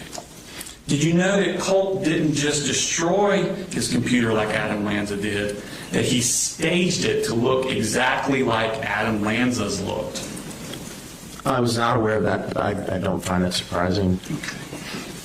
But you had interpreted it as paranoid delusions. Again, I think it's important to note that I believed he was paranoid and anxious at the time, but I didn't believe that and I believe he thought that there was some people talking about him. But at the end of the day, I don't believe that's why he did what he did. Right. So what I'm saying is that those things were coexisting and impacting his insight and his judgment. But I don't think he was driven by hallucinations or delusions to do what he did. I think he planned it out, and the kind of stuff that you're telling me, I don't find it surprising at all. Yeah, so this is more him destroying his computer is not so much a sign of delusions or paranoia. It's actually like an Easter egg for other Adam Lanza fans to discover. I think it could be both, but I can see where it would, I mean, particularly like staging the computer like that certainly would be an example of that. Okay. Let's go to Nicholas Cruz. Now we've moved on to summer of 2024. He's moved on from Adam Lanza. Now he's fixating on Nicholas Cruz. Right. I want to show, this is Discord, Your Honor, this is back to the occasional burner. It's going to be on page 18. And he says there, Nick's bad, by the way. The image there, if you click on it, is just an image of Nicholas Cruz. And then Colt posts the image of Nicholas Cruz and then says, Nick's bad, by the way. The way he says, holy shit, while being arrested, it's so funny. Okay. So he has watched Nicholas Cruz's arrest based on this, correct? I'm sure he has. Okay. And he thinks it's funny that Nick Cruz said, holy shit, when he was arrested. Right, that's what he says here. Okay. He and Mandy were both pretty obsessed with Nicholas Cruz. Right. Yeah. And then Mandy brings up that Nicholas Cruz mentioned voices. Right. And then Colt says, and he mentioned demons. Demons, man. See that? Yeah, I'm tracking, I'm following you. And then voices, words of noises. And then WTF, Right. the vote. And then where TH am I? Holy shit, what happened? Right. Okay. So he's making fun of Nick's arrest, thinks it's funny, and he knows that when Nick was arrested, he heard voices. Right. Or he said he heard voices. Right. He knows that when Nick was arrested, he said he saw hallucinations, these demons. Yep. And he knows that Nick claimed that he had blacked out during, like, holy shit, where am I?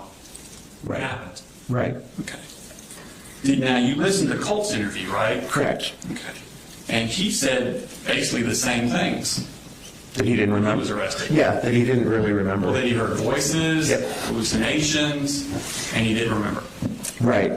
So basically exactly what Nick Cruz said when he was arrested that Colt knows about, Colt said the same thing when he was arrested. Right. Okay.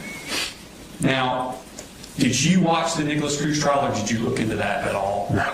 Okay. And did you know that there was a doctor that looked at Cruz similar to what you did with Colt? I mean, I'm sure there was, but I didn't want to go down that rabbit hole. And it was Dr. Charles Scott. You ever heard of him or know him? I don't think I know him. Okay. Yeah. But you do know he testified in that trial. Pardon me?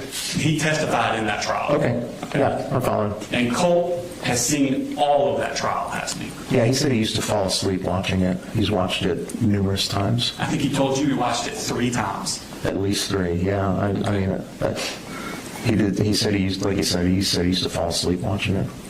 And during Colt's interview with law enforcement the day of the shooting, he told them that Nick was notorious for faking his schizophrenia in his interrogation. Yes, he did. So he's watched that and he knows that. He does. Okay. Now, when Colt's talking to you at y'all's interview in May of next year, he tells you that the reason he watched the Nick Cruz trial was because he felt terrible for the victims and he wanted to know their stories. Yeah, he did say that. Okay. He said a lot of his looking up stuff with Nick told you was because he wanted to know more about the victims because he felt bad for them. He did say that. I mean, clearly there's way more to it, but he did say that. And he told investigators the same thing that day. Right. Okay. Now, did you corroborate that statement with Colt's Discord at the time? The statement about About that he was looking into Nick and watched the trial of Nick because he was feeling bad for the victims and wanted to know more about the victims, Nick's victims. No, but I mean, I didn't think that was the only reason he watched it. Okay. So, Well, let's go to the occasional burner Discord account. This is on page 9. okay.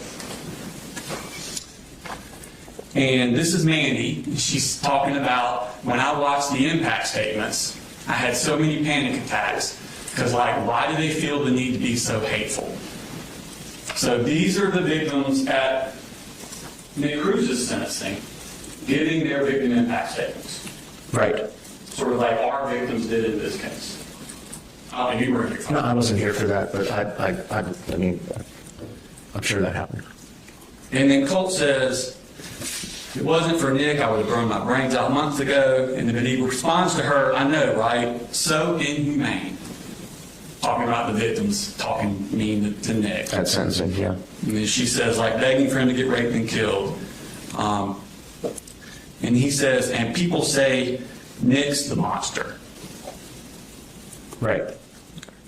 So that doesn't sound like he's identifying with the victims. It sounds like he's identifying to Nick, and he's mad at the victims for being mean to Nick. Yeah, like I said, you know, I was reporting what he told me.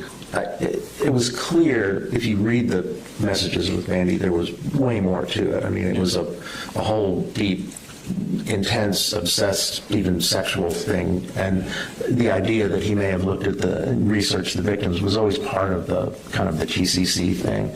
I don't want to give the impression that I think that's all he was doing. No, I'm just saying this is what I'm showing you is complete opposite of what he told you. Right, but not surprising based on his obsession. In fact, continuing on with the same conversation, this is just the next thing down. Okay. She says, some made me sad. That, to be honest, I had, like Nick, so I just had a hard time with empathy. I only feel real empathy towards Nick. And then he says, God, I hated the black-haired bitch. Sam, I think. Did you know he's referring to Samantha Fuentes, one of the victims that survived the shooting at Parkland? No, but that sounds right. She testified that she had still had the shrapnel in her eye. Right, okay. And then he goes on to say, Nick should have blown your fucking brains out, Sam. It's okay, though. 4chan leaked her shit. This is the exact opposite. He's telling you he's remorseful. He's telling you that I was just looking at this stuff because the victims, I cared about the victims. And then he's actually saying this stuff. Right, well, I read these messages as well. And again, I don't want to give the impression that I thought that's all he was doing. The obsession was clearly way beyond that. But in this TCC, kind of researching the shooter and researching the victims is part of the thing. Yeah. But yeah, this is all pretty hateful. Okay. And then the next page, the next line on page 10, let's jump her. Again. Now I want to go to page 16. That was just one of the victims. Okay. At the very bottom.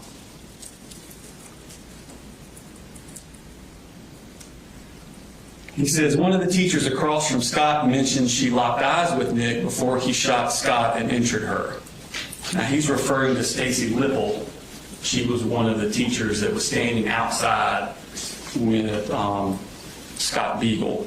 They were both teachers. Scott Beagle was shot by Nicholas Cruz while he was standing next to Stacy Lipple. Okay. She testified to this. And he says, LMAO, which you understand means laughing my ass off. That's my understanding as well. So not sympathy there. No, I mean, again, I'm agreeing with you.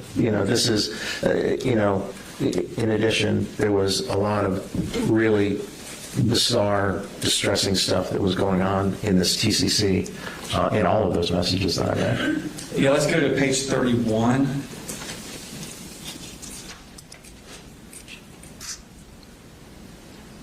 Now, you click on the first image, an obituary will come up. Okay. Let's get down to the obituary. And that is Michael Schoolman. It was his obituary that Colt has found on the internet. Right, I remember seeing that. Okay. So Colt went looking for this, found this man's obituary, and he is the adoptive father of Parkland victim Scott Beagle. Scott Beagle is the teacher we just talked about. You were just talking about. He was, yeah. Gotcha. Okay, he's passed away. So Right. he puts that image into the Discord. And Mandy says, is that him? And clicks a video, or attaches a video. Now that video is of Michael Schumann testifying at Nick Cruz's sentencing. Right. Okay. And Colt says, yep. And then she says, I hate that guy, and Colt posts a video. Did you click on that to see what that video was? I don't know, because what is it? That is the school surveillance video of Colt shooting that man's son. Cruz? Cruz shooting that man's son. There was a... Colt puts the obituary of Mr. Michael Schoolman, Right. who's the father of Scott Beagle, Right. and then posts the video of Nicholas Cruz shooting his son, Scott Beagle. I saw several videos that appeared to be of Nick Cruz in the school and shooting, but I couldn't tell who he was shooting at. But there certainly were. If that's what it was, then I'm sure I saw it, because there were a number of videos of him in the school with the weapon, and in some of them he was firing the weapon, but I couldn't tell who he was shooting at. So he has no sympathy for Scott Beagle or his father, Michael Schoolman. No, again, no, clearly not here. No, Okay. no. And then he goes on down. Every time I watch this, the way I want to pin him down and stick a blade in his chest multiple times. Right. And then he says, same for that fucking Borges guy. Right. Do you know who he's referring to there? No. That was Anthony Borges. He was also a victim who survived. Okay. fucking Nick should have come back around to double tap him. Now, Mandy, actually, according to Mandy, I don't know if she's telling the truth, but Mandy says she lives in that area of Parkland. I think, yeah. And knows Borges. Okay. Okay. And then she's like, I can't believe I was friends with him. I swear he had a crush on me when I was 13. And Colt says, dox him. And the line says, I'll kill him for you. Right. So when Colt tells you this, that he has sympathy, the reason he was looking for this because he has sympathy for the victims, he is lying to you. If I believe that was the only reason, yeah, but no, that's clearly not I'm not sympathetic. asking what you not. believed. Yeah, I'm asking what he said, that is what he said. Yeah, and that is him lying to you. it would appear so. Okay. Now let's move on to James Holmes. That's the Aurora theater shooter, the Batman movie. Yeah. He went to the Batman screen. Colt researched him and started idolizing, well, he researched him for a long time, but he started idolizing him almost right up to the shooting and then even after the shooting. That sounds right. Colt's shooting. No, I knew what you meant. Yeah. Now, for James Holmes, he was,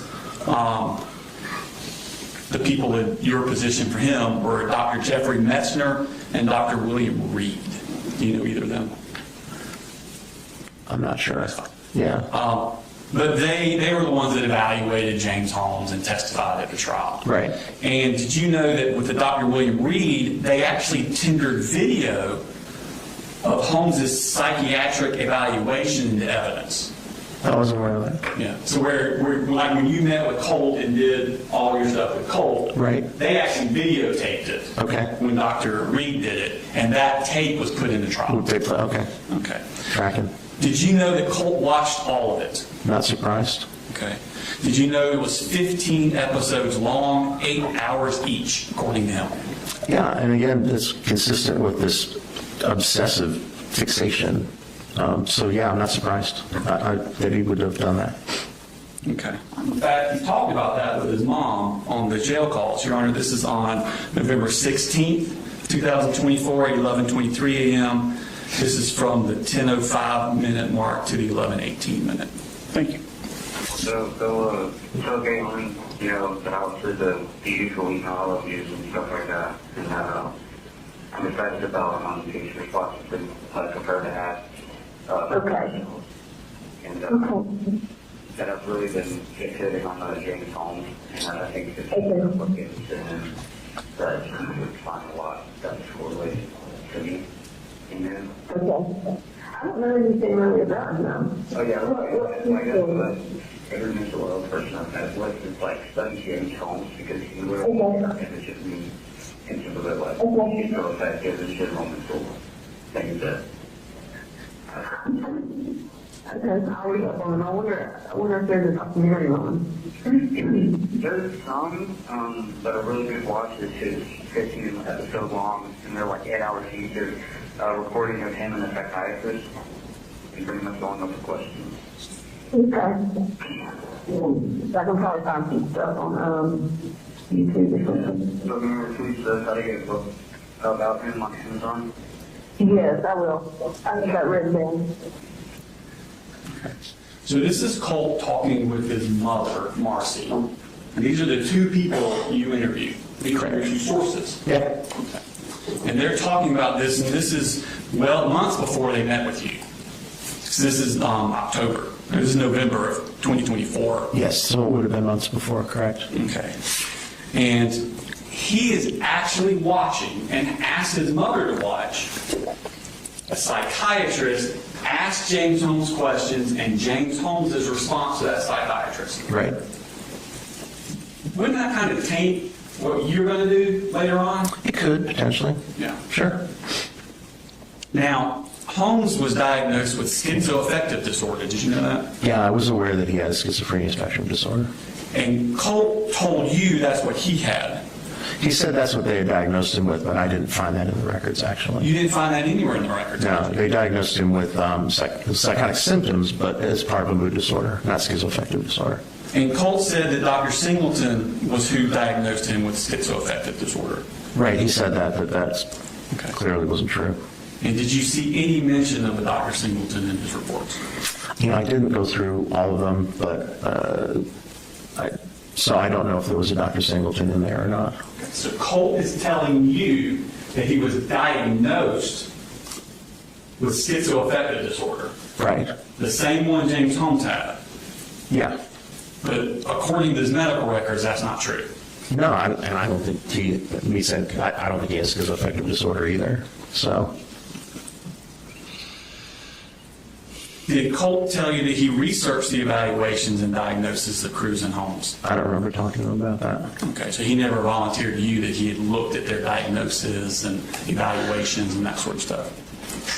No, but again, knowing what I know about the level of obsession, it wouldn't have surprised me to find that out. Okay. Yeah. Did he tell you he also coordinated those things with Marcy? No. Okay. Well, I'm going to play you 4 more calls. The first one's going to be on 10/25, October 25th. So this is just about a month and a half after the shooting. Okay. Not guilty is a definitely good stance, but I would at least like to know. Well, So what's going on here is they just found in the news that Colt's original attorney had sent in a waiver of arraignment and a not guilty thing. So it happened outside of court. Colt wasn't there, didn't know this had happened. So he's finding out from his mother that his attorney had entered a not guilty plea on his behalf. Got it. That's what they're talking about. Okay. Colin, because that's something, I mean, you need to keep me updated on that kind of shit. I mean, I'm supportive of it, but I just need to know what his intentions are. I mean, is he going to claim insanity, temporary insanity? Because that's really the only way, that's the only way that should be getting not guilty, True. But kind of what we hope now, thinking about it. Yeah, that's what I was about to tell you. I mean, that was my first thought anyway. Because if they're pushing for not guilty, then that means they're going full on with the insanity, which I can definitely stand up for. Yep, and, with you seeing this doctor and her wanting to try, some medicine for possible schizophrenia, that's just even more to back it up. They don't need medicine for when it's possible, it's there. Do what? No, They don't need medicine when you possibly have to. That's not what I was saying. So that's them talking about using mental illness as a chance to get a not guilty. Right. Okay. And that a doctor would really help that. Right. Okay. And that's on October 25th. Go to the next day, October 26th. So because we've already got not guilty, which is actually like, people have told me that's like usually when they're going for something along the lines of like insanity and stuff, and temporary insanity is also a thing that actually exists in law. And that, along with them saying like putting everything on, dad, like, the deterioration and stuff, and getting second-degree murder and stuff, like, what my things will be. Like, I genuinely wonder if they'll like truly see, like, I'll be medicated soon, and like, I'll be completely have changed and out of that call. That's exactly what I told Amber. And what I told her is that, like a temporary insanity can back in the midst of like a psychotic manic state, which is, it's the classic description of temporary insanity, when you're under the influence of some type of extreme mental distress. And it's literally the definition of mania, maybe as the manic state going forward. Exactly. That's where you have these bursts of manic, and it just flips from manic to feeling very happy and euphoric, like saying, just feeling like on top of the world. Yes, that's exactly right. Almost like you're high on. Yeah. And so, if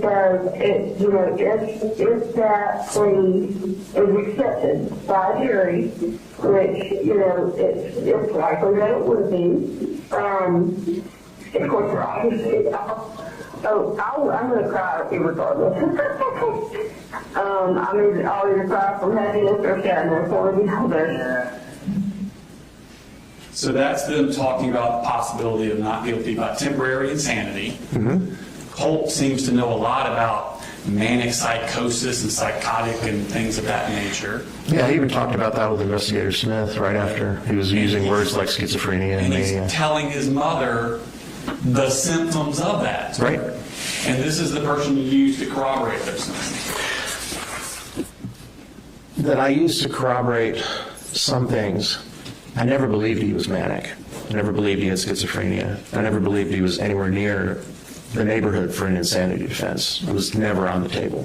But these people are talking about it. Of course they are, and I talked about it with him too and told him that was not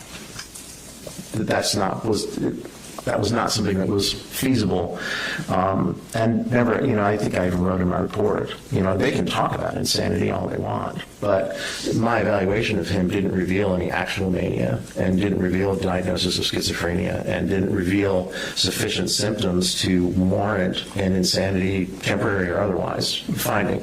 They're talking about it. They can talk about it until the cows come home, but there was no evidence for it.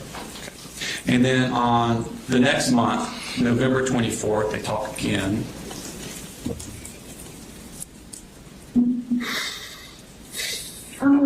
Also, thought of looking into James Holmes' case because I think you can find a lot of correlations. Can you look into his case? Oh yeah, I guess I want to recommend you. Okay. It's by a guy named Pete Honcho. His channel is Pete Honcho. Can you spell it? Huncho. Honcho. Honcho. That's it. Like the guy. You should probably understand.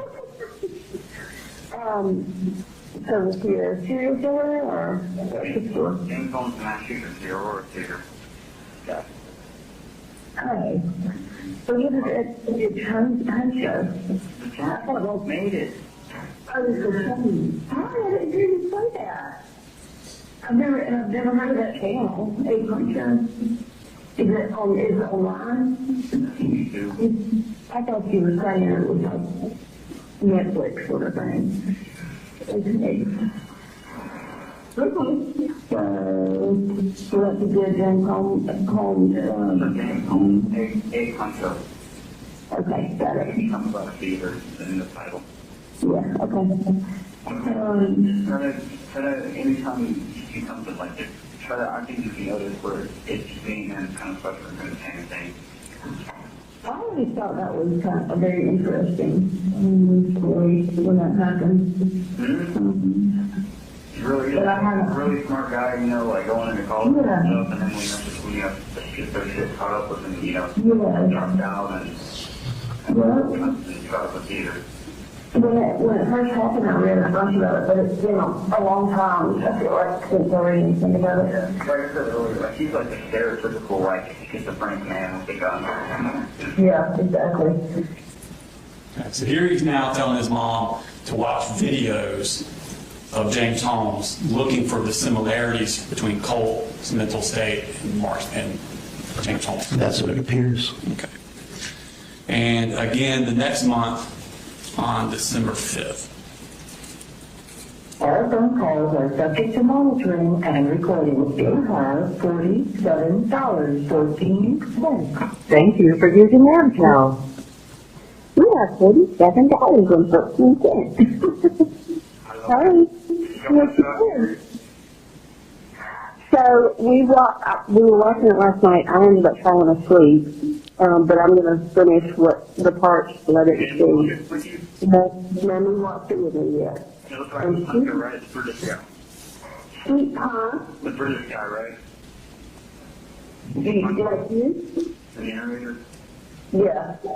So he watched that one, and then, like I said, I fell asleep, so I'm going to have to rewatch it. But then she stayed up till like 3 o'clock in the morning watching all these documentaries about shooters and stuff. She watched one on the Aurora shooter. She watched one on the Parkland, on the cruise. Yes, she was like binging until 3 o'clock in the morning. Who else? I think you should look into those guys and Delusions and mix up the ones that I correlated those to myself. Well, I've read a ton about especially Nick, but I never see the documentaries. And she watched one other one, I can't remember what the other one was. But she literally just got up. She got to 11 o'clock today because she was up so late watching it. Well, what did you think James Holmes from? Well, honestly, I didn't really watch enough. I don't feel like to get any additional knowledge other than what I already had. But maybe, Mama. Yeah, I'm going to fall asleep again, sure, for the morning. Well, we didn't start watching until like midnight. Colt wanted to know what you thought of the documentary. It was a good documentary, and it was very informative.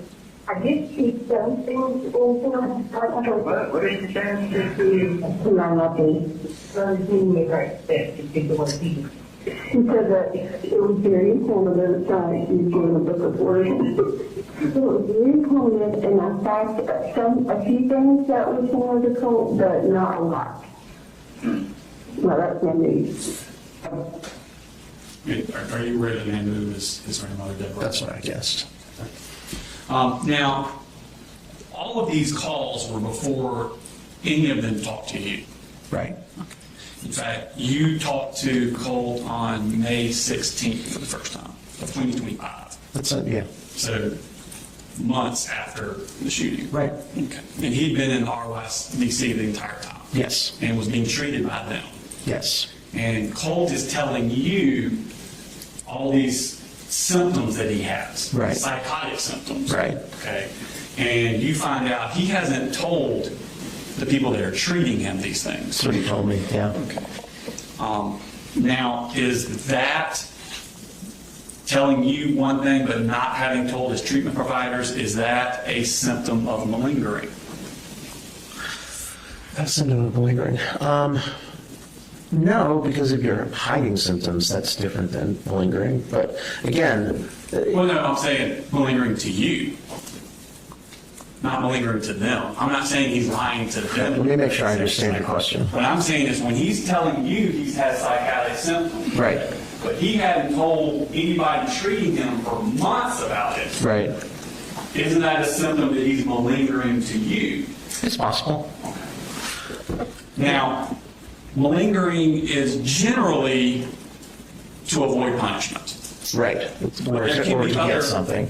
There can be other secondary motivations. Correct. Okay.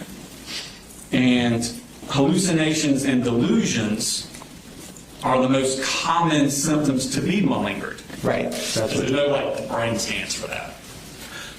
right. That's what usually people will try and do. They'll talk about seeing or hearing things or having delusions. And were you weary of this possibility? Was I wary of it? Oh, yeah. I mean, again, the way that he reported the hallucinations that he said he had was not really consistent with how hallucinations work. Right. And, the idea of schizophrenia or schizoaffective, you never really reported any symptoms consistent with those. And even though Mom used the word mania quite a bit, she never really described a manic episode. So, I mean, they're talking about these things, but this is the thing when people don't really have a particular diagnosis, but then they try and manufacture it as they don't really know how to do it right. And so, I didn't believe that it was hallucinations that caused him to do what he did. I believe that paranoia impacted his judgment and his thinking. But again, I didn't, never thought he was even close on insanity. Never thought he had schizophrenia, never thought he had bipolar disorder. So if he was trying to convinced me he had them, he did a poor job because I didn't see any evidence for it. Okay. If that would be the motivation. If it would be the motivation. Yeah, well, I think, I mean, as I said, I think I said in the report that there can be symptoms and exaggeration at the same time, and I think that's what was going on. I think he does exaggerate his symptoms. says, similar to how he anticipated the crime scene photo of his room getting out, the one where he destroyed his computer like Adam Lanza. Right. He anticipated that getting out. Yeah, that's not surprising. Like I said, I'm not saying I think. And would it be possible, we talk about that probably being like an Easter egg for other Adam Lanza fans. Sure. Would it be possible that he also anticipated you or someone like you would be testifying at his trial or sentencing? I'm sure he did. And would it be possible that he would like to plant other Easter eggs for people watching on TV and other James Holmes fans to discover? It's possible. Okay. Now, you gave him the Minnesota Multiphasic Personality Inventory Adolescent Edition restructured form. Correct. And that has validity scales in it. It does. Okay. And the first test, the validity scales test for things like malingering. Yeah, well, they call it underreporting or overreporting, but yeah, basically. Okay. And the first test suggests a significant overreporting of symptoms. Correct. To the point that it invalidated To the the point test. it invalidated it. Yeah, correct. You're right. And that was on May 16th. You gave him another test 9 months later in February of 26. Right. And that one still said possible overreporting. Yep. Which is malingering. Not necessarily. The way that we talk about malingering is a specific kind of overreporting. The test can only get to overreporting. The test doesn't know why you're doing it. Okay. So you look at his psychological or his mental health records from RYDC. Correct. Okay. Now, he was seen for his first psychiatrist was Dr. Simone Dupree. That name sounds familiar. Dupree. I don't know her, but Okay. I was going to assume it was a woman also, so I'm glad you yeah, sorry, I shouldn't have done glad you did that. go with that hypothesis. Sounds like a woman's name. So she, or Dr. Dupree, interviewed or met with Colt on September 10th, 2024. This would have been 6 days after the shooting. Right. Okay. And she stated that Colt denied suicidal and homicidal ideations as well as psychotic symptoms. Right. And the psychotic symptoms would include hallucinations and delusions. Right. Okay. So on September 10th, he's denying that. Right. Okay. And she also puts in her report, patient did not display any remorse for his actions. Okay. And he's not put on any medications at that point. Right. Okay. Now, the next day, September 11th, 2024, he meets with a psychologist, which is Christopher Ackerman. Do you know Christopher Ackerman? I don't know him, but that name is familiar. Okay. And he says that Colt reports occasional auditory and visual hallucinations. Okay. The last time being 3 days ago. So 3 days prior to September 11th was when he was having auditory and visual hallucinations 3 days ago. But 1 day ago, he told Dr. Dupree he has none of those. Right. So that's inconsistent, right? Yes, it is. And then Christopher Ackerman actually puts in his notes that the youth endorses symptoms on malingering screening. And he says malingering of psychosis appears evident. Okay. Now then, on September 24th of 2024, Dr. Dupree sees him again. And she writes that he denied suicidal, homicidal ideations as well as psychotic symptoms. So now he's back to denying them again. Right. I don't see or hear things. And she writes, currently there are no symptoms for me to intervene pharmacologically.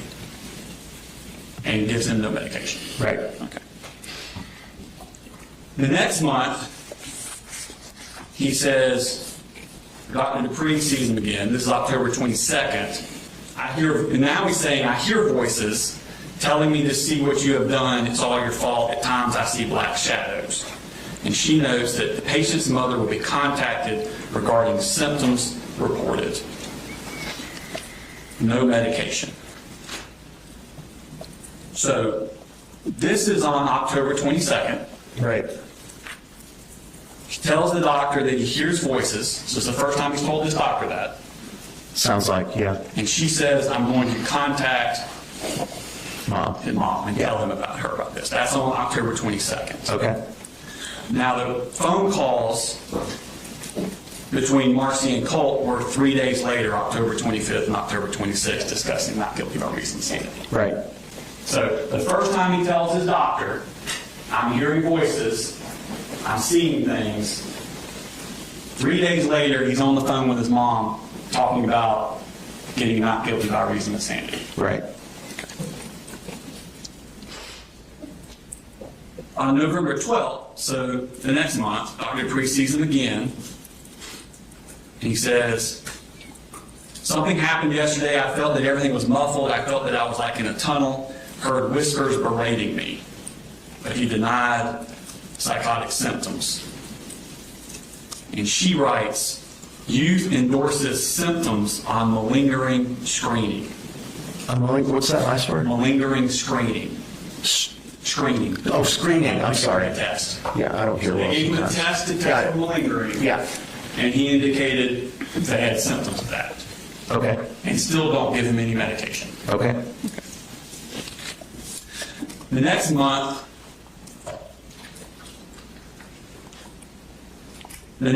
is December 9th. Dr. Dupree meets with him again.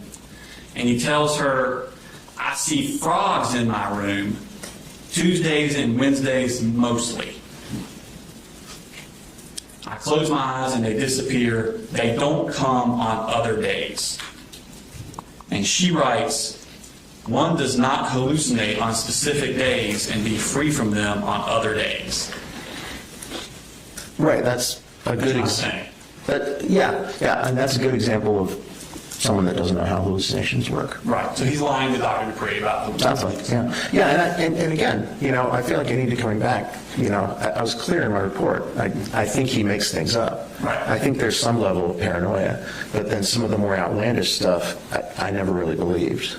So, the thing about some of the things that he said he was hallucinating and some of the magnitude of the psychotic symptoms, I didn't think were actually genuine, and I didn't think they were the reason that the way that he explained it to Investigator Smith, that, it was because of voices, and I never thought that was the reason.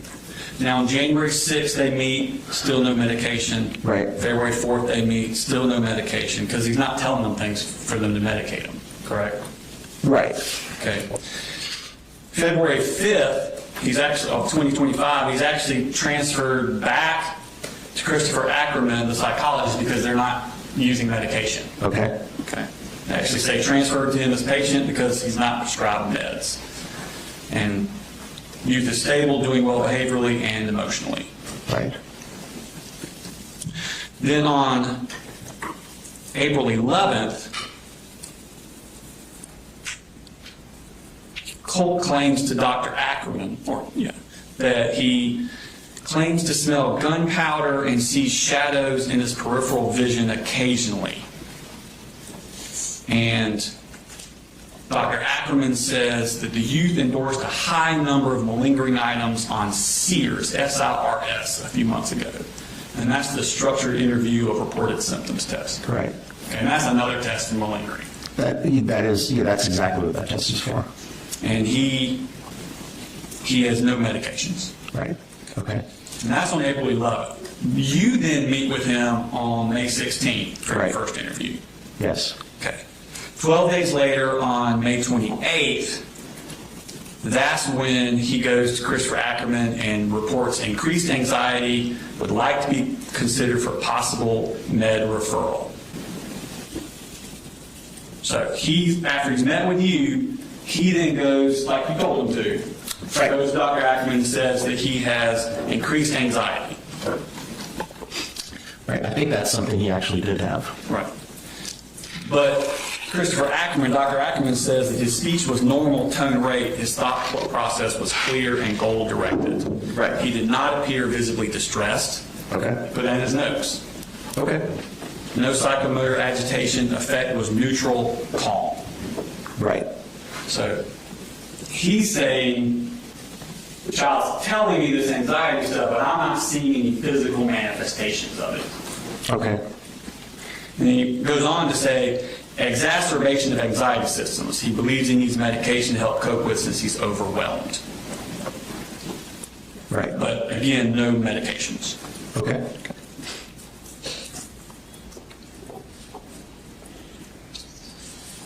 Then you meet with him again on June 19th for 2 hours. Sounds right. Okay. So a few weeks after that. Right. And then it's in July 16th to 25 is when he meets with Dr. Ackerman again. And now he says, patient does not appear distressed, but complains of persisting anxiety and recent depression. So again, the doctor's pointing out in his notes that the kid is telling me one thing, but he's not showing manifestations of those things. Yeah, I'm not sure what he was looking for. I mean, a lot of people that tell you they're depressed or anxious don't look acutely depressed or anxious when you're speaking with them. But, that is what it is. I mean, the anxiety and depression are things that I think were there. He comes across as kind of, or did with me at least, as kind of flat most of the time anyway. But that's, if that's what, I wasn't there. Right. So that's what he observed. And then he says in there that the Colt endorses delusions, but suspect malingering. Right. So again, they don't believe what Colt's telling them. Right. Okay. So now he goes to another psychiatrist. So he leaves Dr. Ackerman, the psychologist, and goes to Dr. James Freeman, who's a psychiatrist. Right. Do you know Dr. Freeman? I don't know Dr. Freeman, but I recognize his name from... Okay. And he says, youth notes mood swings, anger issues, some paranoia, but notes FB. I don't know what that means. FB/NM of incident. Flashbacks. That sounds right. Now notes flashbacks. What's the other one? NM. NM? Anyway, of incidents that led to his being detained. So we're Right. now getting flashbacks of the shooting. Some paranoid ideation, possible, maybe anxiety rather than psychosis. And then he writes, there's a history of probable malingering. Right.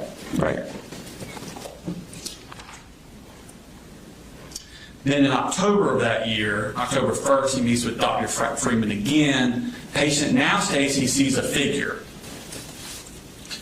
However, affect is euthymic. Am I pronouncing that right? Yeah, euthymic just means like normal mood. Like calm. Yeah, just stable, normal, like you and I right now talking to one another. So he says, patient now states he hears and sees a figure. However, he's calm when claiming this. Right. Okay. Suspect some malingering.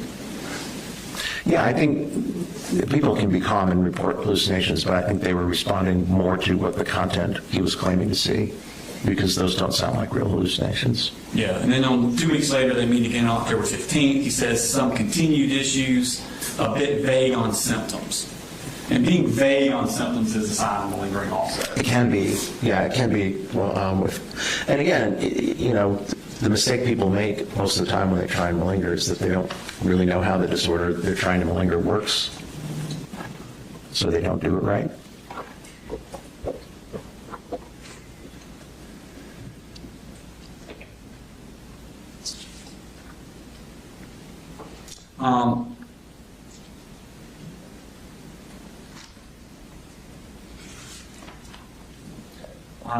December 4th, 2025, you states he hears and sees his father. Some other AV hallucinations as well, though less defined. And then he puts significant degree of embellishing symptoms likely. Yep. In fact, the doctor actually put embellishing symptoms in all caps.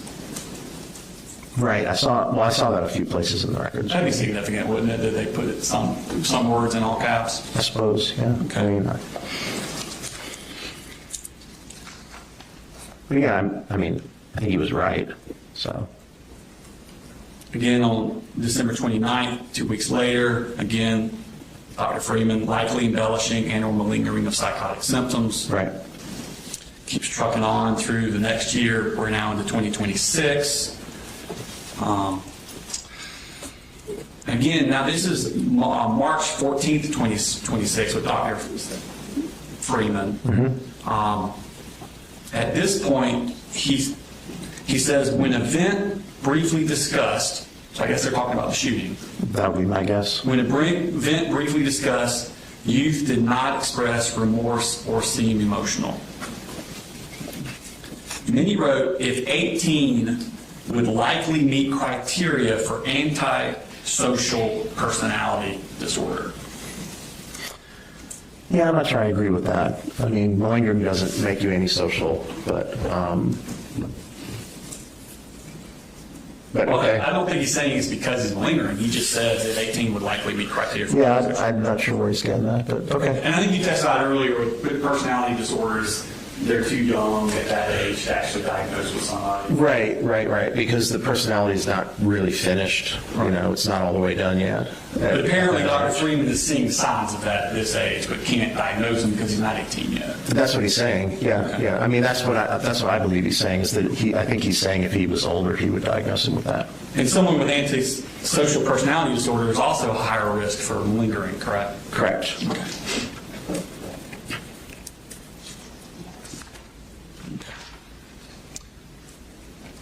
Now, other signs of malingering. So now we have both of your scales say he's malingering, and all three of his treating physicians believed he was malingering. Yeah. Correct. Right.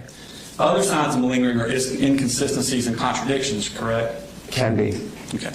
When you watched Colt's interviews from the day of the shooting, did you check them for signs of malingering? Did I check them for signs of malingering? Yeah. A lot of the stuff, it didn't seem. Again, I keep coming back to the idea that, I know that's what he said on the day of the shooting, but that didn't, the way he was talking about psychosis and schizophrenia is like not how they work. Okay. You know what I mean? And so I've never thought he did the shooting because he was hallucinating things. And so if he was telling investigator Smith that, then I don't think that was true. Okay. Now, one of the things he said,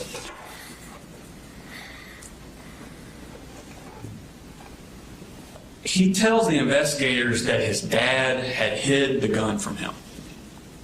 Right. Now, this is the interview he gave at the school. Right. And are you aware of the time frame of that interview to when the actual shooting happened? I think the first one happened like in a classroom in Yeah. school, and then the next one was, I think it was later that day at CID. Like, this is like 30 some odd minutes after the shooting. The one where he was all hysterical, yeah, that was in a classroom, and my impression was that it actually started, the way it sounded is that it started in the hall and then moved into a classroom. Right. But this is after he's been arrested, and he's giving that first interview. Right, yeah, like right immediately after everything happened. Play a clip from that. Okay. I heard yesterday, Your Honor, this is going to be the clip from the Apalachee at the school, and it's from 6:09 to 6:26. Thank you. I told him to hide his guns, and he did, but I don't know if I found them. Your dad hid the guns? Yes, he already ordered a gun safe. I mean, it's one of those situations where like each of them was like a police. Huh. Now, this is 6 minutes into that interview. Right. And a lot of the interview is him reading him his rights. So this is early on into what happened. Right. Okay. And Colt volunteers that I told my dad to hide the guns, and he did. Yeah, that's what he said. And that's without being questioned on it. Right. He volunteered that Yeah, I think that was spontaneous. I don't think anybody at else the said. onset. Right, sure. In your review of the materials that we sent about the case, were you aware that that's not true? Oh, yeah. Okay. So, in the emotion, with him crying, right then and there, he has the ability to make up a complete lie to this officer. About where the gun was, yeah. Okay. Yeah. Because the father did not hide the guns. No. In fact, he testified at trial under oath that he did not hide the guns. No, it was in Colt's room. In fact, Colt goes into pretty elaborate steps to describe what he went through to get the guns. Let me play a couple more clips. Your Honor, the first one was at 1745 to 1854. Okay, so you said you looked for a while for the gun today. Yes, sir, because he hid it. Yeah. That's what I'm trying to say. It wasn't his fault because Where did he normally keep it? in his room. Do you know where in his room? I think it is his closet, but when I found it, I think it was in his toolbox. I can't remember. He definitely tried his hardest. I know he did. Okay, but you told your dad. When did you tell your dad to move it? You said was it months ago? Or days ago? It was like a month ago. I've definitely been fighting this off for so long. Oh my God, this is so dramatic. I know for all of you, I'm so sorry. And you said you think it was in his toolbox? I think it was, yes. It was somewhere really well hidden. Okay, where is his toolbox? In his truck. And you know, like trucks, they have. Okay, so you found it in his truck? It was either a truck in his truck toolbox or some kind of case that he had locked up. In his truck? Yes, sir. When did you get the gun? I got it like right before I left. So he's saying that it was in his dad's truck, and he got it right before he left. Right. And this is immediately after his first interview. Yeah. Seemed like he was trying to protect his dad. Yeah. And then, but we know that's not true, right? Right. Because the dad actually left in the truck before Colt came out. Right. That's So that physically impossible. that wouldn't have worked. That wouldn't No. have worked. Well, I mean, it wasn't And true. Colt So. realizes that by the time he gets to the second interview later that day. Right. Okay. And he gives a different version to them. Right. And this is going to be the interview at the CID, Your Honor, and that's going to be from 3610 to 3753. Cool. All right, so we're talking about grabbing some mags. The gun was in a box? Yes, sir. So Covered in clothes. He had some clothes over it, which I guess was another, last resort, to hide it. all right, so that's my next question. To you, is that hidden, or is that somewhere where you know to go find it? No, that's hidden. I looked for it for a good while. That was a really good, that's not him just half-assing, I'm going to hide this. He knew at this point, something was definitely very off, and he was going to give me the help that I needed. Does he go to work before you go to school or something? Yes, sir. All right, so when you're going to school, you're alone. Yes, sir. What time did you get up this morning?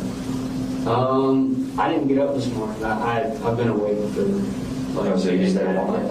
Okay. So it was just that was most of that just stemmed from the sheer fight of just trying to fight off this urge and this bad. So once your dad left for work, is that when you started looking for the gun? Yes, sir. What other, preparations did you make? That was pretty much about. I remember just grabbing whatever thing I saw that could somehow conceal it, which at that point was just horrible because somebody was thinking along those lines, which in this case I'm assuming was paper from what I can recall vividly. Paper, poster maybe was wrapped around it. Where'd you get the poster from? I think it was just lying around. It had pink stuff on it. Yeah, it's just in my house. I just picked it up. Because something your sister made? I don't know. I didn't look at it. I just wrapped it around because the outside was white. I didn't see that. You didn't know? So now he's changing it from, you realize now it's inside the house. Right. Found it, hidden under clothes. Right. So the day of the shooting, immediately after, he's not being forthcoming about it. He's lying. Right. Like I said, I think he was trying to protect his dad because he never represented anything to me other than that he was always in possession of it. It was a different story than what he told the investigator. Now, Colt told you, we talked about this,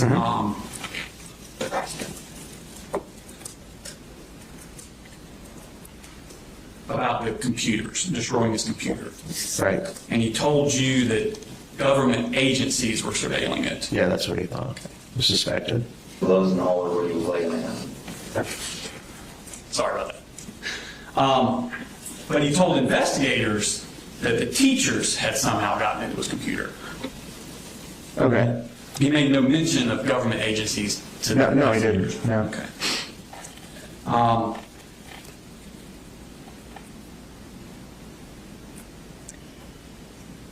Go ahead and play the clip. Bottom of the page. All right, this is going to be the interview at the Investigations, 432 to 547. You've, in the 4 or 5 Discord accounts that you've had, do you have any other social media? Nothing I know of. You don't have a Facebook account? No, like as far as like chat, social media, no. I've never used those. Okay, no Instagram, Snapchat. Any account that I've had previously is probably wiped, deleted.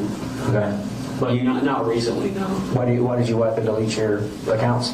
I'm talking like months ago, like, so and honestly, I don't know. I mean, that's just a habit. I mean, that's like, making new emails, like making. How many different emails do you think you've had? You can it's only limited for phone numbers, so like 6. Okay.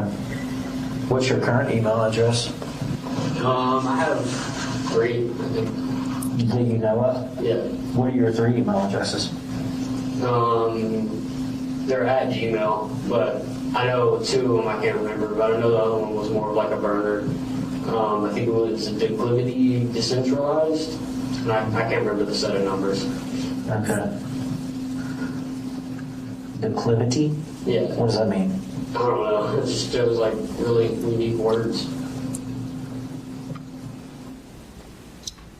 So you said that Colt told you that the reason he changed his passwords and usernames frequently was because of government surveillance. Yeah, or somebody tracking him. And Yeah. do you use that as another example of him having delusions? Yeah, I Paranoia. think he was paranoid. Yeah. But that's not what he told them is why he did it. He told them it's just a habit he does, like changing his emails. Okay. In fact, all the time, all his delusions with the investigators was that it was students and teachers out to get him. He never mentions the government at all. No, and the government, again, was to do with speculating, because I even asked him, like, why would the government want to track you? And he said he didn't know. And he talked about students and teachers as well, and that's what he talked to Mandy about, and I guess his mom, too. So. But in over 3 hours of interviews with the investigators, he never mentions the government. He always mentions teachers and students. Okay. And it's not until he talks to you that the government comes in. Okay. Okay. And he told you the FBI was following him? Yeah. Did you know that James Holmes also said the FBI was following him? Yeah, I didn't believe the FBI was following him, but it doesn't surprise me that James Holmes would say something like that. Right. And it was in the video that Colt had watched. Right. Yeah. So now, with you, the person he anticipates will probably testify. Right. He is saying something similar to what James Holmes said. Right. He's planning another Easter egg. Suppose so. Now, Colt told investigators he was wearing purple gloves. Right. Okay. Are you aware that that's not true?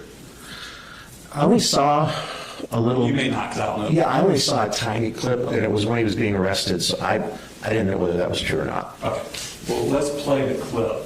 I remember him saying it when he was talking to the investigator, but I didn't have any, I didn't know. Right. Your Honor, this is from the one at the school, and it's 2447 to 2521. That's with the bathroom. I guess I would assume I just got ready. I don't know. Help me understand how you got ready. I guess just putting gloves on. Okay, so you put gloves on. What kind of gloves did you put on? I think they're out there. I don't know. I think they're purple. I can't remember. Like the little rubber ones? Like the little thin ones? No, I don't. I think so. Maybe I think they were purplish. Like purplish. They were fully purplish. I know. Okay. I think. So you put gloves on. Okay. So Colt tells them 4 times he uses the word purple. Mm-hmm. Okay. They were actually just the standard yellowish tan work gloves. Okay. Okay, just your generic work gloves. Okay. Okay. Yeah. Does purple sound distinctive to you? Yeah, I mean, it sounds like the gloves that like EMTs use. And he was insistent that it was purple. Right. Which was not true. Not true. Okay. Did you know that Kyle Rittenhouse wore purple gloves? No, You know Kyle Rittenhouse is? I do. That never came up in my conversations, and I didn't see it in any of the discords, but I'm aware of who that You know is. that Colt also researched Kyle Rittenhouse. I did not. And then when he's telling these investigators something that's not true, it's another Easter egg related to Kyle Rittenhouse. See? Actually, yeah. Did you talk to him about why September 4th? No. Did you hear on his interview why he told the investigators September 4th? I don't remember. I don't remember. Okay. Do you remember him telling them it was because voices were telling him that the teachers were going to strike on that day or the next? That sounds about right. He told me when he went to the school, he believed something was going to happen that day. Okay. But it wasn't. He didn't tell it to me the same way he told it to the investigators. He just said he had a feeling something was going to happen. So he had to do it that day because he thought something was happening that day. Yeah, I mean, when he talked to me, and then when I read the Discord messages, the way he represented it to me was that he believed something was going to happen at the school that day. I was not as clear at how focused he was on the 4th until I saw the messages with Mandy. Right. Yeah. So his version, it almost sounded like a preemptive self-defense against these voices that were going to do something to him. Potentially, although it was clear it was clear from the messages with Mandy that he was going to do something on September 4th, but he never said what it was. Okay. Yeah. Did you look at his Discord to see what his actual motivations were for September 4th? For that specific date, I didn't know that there was any specific significance to that date. I mean, I think, again, my formulation for how the whole thing happened was this obsession and getting lost in the true crime community and all of the things that get you cred and get you,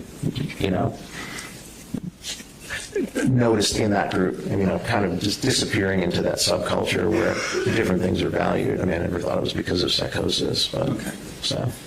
So let's go to the Discord. This is going to be the occasional burner Okay. Discord account. This is going to be page 32. Okay. In Colt's occasional burner, Mandy says, Colt says, also September 4th, can you be awake like at around 8:30ish, 9ish in the morning? Right. And this is August 31st. Right. I mean, he clearly knows he's going to do something on the 4th. Yeah. I mean, in retrospect now, we can... 5 days. Right. We 5 know. days before. Sure. And she says, what's happening on the 4th? He Right. says, I don't know. Right. Something I have for Nick. Right.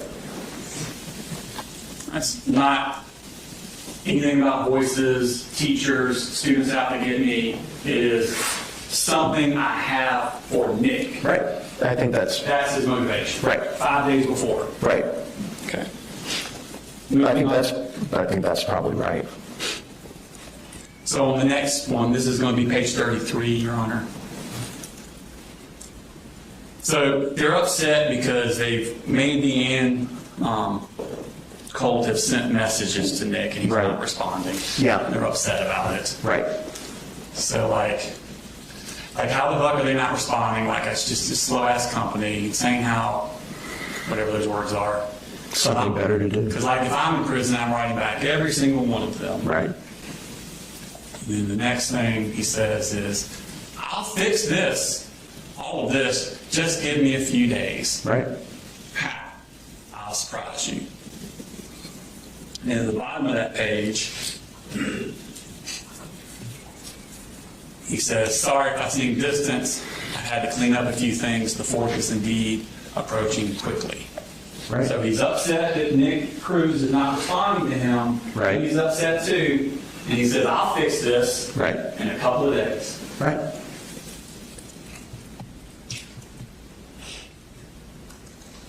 Then on page 34,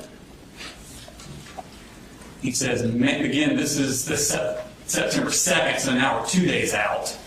Mandy, I can't wait. 3 days, Nick is going to be in love with us. Surprise.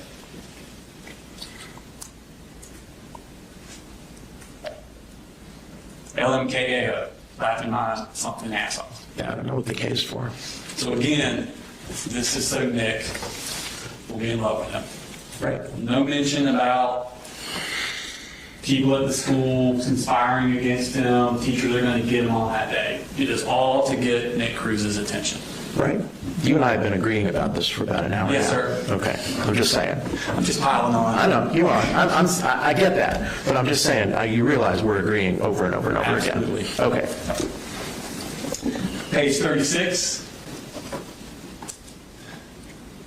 My love for Nick has formed into something in which I can find no other resort that can prove my love and affection towards him. I mean, that's pretty much it right there, isn't it? Yep.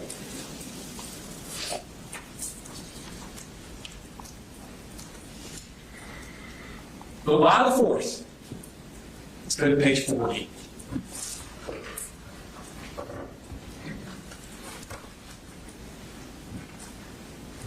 Mandy says, also, I don't mean to pry, but why did you pick September 4th to do something? And he says, 4. Nick chose the 14th. Because the shooting at Parkland was on February 14th. Okay. I vaguely remember that. And then on page 41,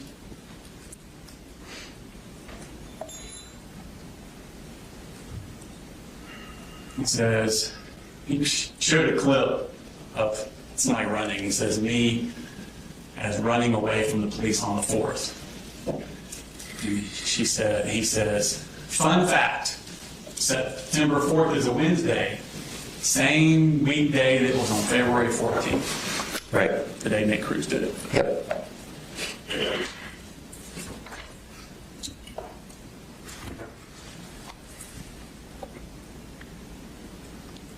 Did you remember Colt telling investigators that he called a suicide hotline in the bathroom immediately before the shooting? No, I don't remember that. You don't remember that?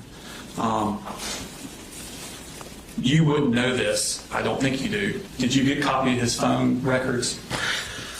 I don't think I did. There was some texts that were encrypted and then the Discord, but I don't know if I have the phone records. And even if you did, those things are so voluminous. They're hard to read. Yeah. Just to let you know, did you know that that's a lie? He never called the suicide hotline while he was in the bathroom. Yeah, he never told me he did, so I didn't remember. Investigators he did. Right, I didn't remember he told investigators that, but I have no reason to doubt that he did if you say he did. Did you know that James Holmes did that? No. That he went out to his car right before he came back he went into the theater, then went back out to his car to get ready and go back in, and while he was out there, he called a suicide hotline. Did you know that? No. Okay. Did you know that Colt did know that? I'm sure he did. Okay. Just pull up, Your Honor, this is going to be the same Discord, page 24. So he says he's talking about James Holmes. Dude, toward the bottom, dude, he's like the forgotten mass shooter. He called a hotline right before he did it, too. Okay. So Colt knows that about James Holmes. Yeah, not surprising. When Colt is being interviewed by the investigators the day of the shooting, he has the mental wherewithal to lie, tell them he did the same thing James Holmes did that he actually didn't do. Right. Again, another Easter egg for fans of James Holmes to discover. Yeah, I mean, it seems that way.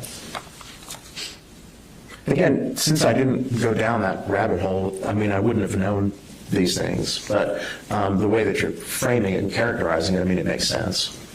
And it makes sense with what you know about the TCC community. Oh, yeah, absolutely. We'll talk about that a little bit more. Yeah, I'm going to go through a few more of these things. Okay. Now, Colt told investigators he blacked out for the actual shooting. Right. Okay. Did he tell you that? I don't recall specifically. I mean, people do, when they do something like that, it's not unusual for their memory to be spotty about it, but I don't remember him specifically telling me he blacked out. Okay. Because you made no mention of it in your report. Yeah, I don't think I put too much detail about what he told me about the actual shooting. that doesn't seem to be a big deal about if he blacked out or not? When you're talking about his mental state, Again, I've talked to lots of people who've done terrible things, and it's not unusual for them to say that they blacked out or don't remember parts of it. So if he had told me that, I would not find that to be inconsistent or particularly noteworthy. okay, so you don't think it's noteworthy? It wouldn't have been surprising, again, because it's not uncommon for people who have done things that are problematic like this to not remember pieces of it. So if he had said that, I wouldn't have put too much into it. Okay. Now, when he describes it, he uses some strange words for a 14-year-old. Right. I want to play. This is going to be at the school, 8:11 to 8:27. Okay.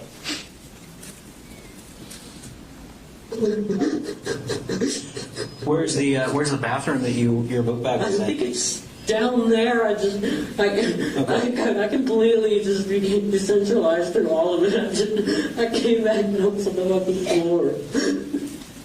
I completely just became decentralized through all of it. Yeah. That's a strange word. It's an odd word to use. Yeah. Did you know he used that word before? I was not aware of that. In fact, he tells investigators that his email is decentralized declivity.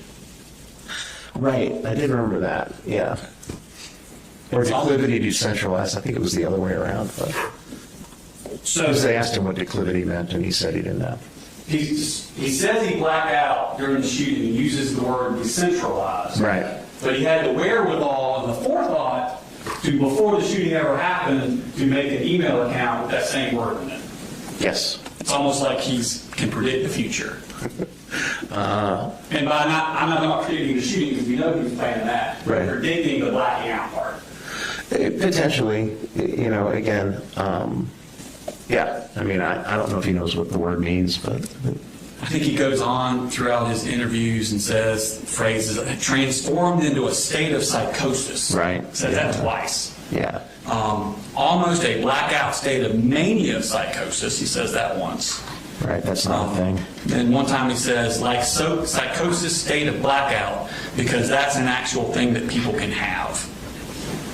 Sounds kind of pre-thought out, doesn't it?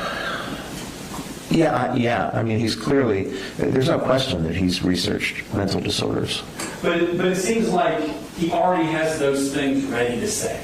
Yeah. But again, whatever the blackout mania psychosis, I mean, that's not a term I would ever use, so I'm not sure what he was referring to. But you're right. I mean, it seems as though that was teed up. Yeah. And again, that's the same thing that Cruz said when he was arrested. We've already shown that Discord. Okay. So he's now setting up the blackout, Ned Cruz Easter egg, Right. to do right after. Yeah. And, again, since I didn't go down the rabbit hole with them, it's interesting when you think, but I think you're probably right. And again, not surprising the way that he had disappeared into this true crime community. It seems like something somebody would do. Yeah. So. So you do know the basic synopsis of the shooting. He's in a bathroom. Right. He comes out of the bathroom, goes to one door, it's locked, goes to the next door, goes in, shoots the room, runs back down the hallway, shoots some people going down the hallway, and he's arrested at the end of the hallway.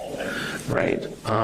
Law enforcement had put together a PowerPoint timeline that was really helpful for me to kind of orient. I didn't realize how quickly it all went down until I watched that. And he tells investigators that he was in the bathroom, he blacks out, and when he comes to, he's on the floor in custody. Right. He doesn't remember anything in the middle. Right.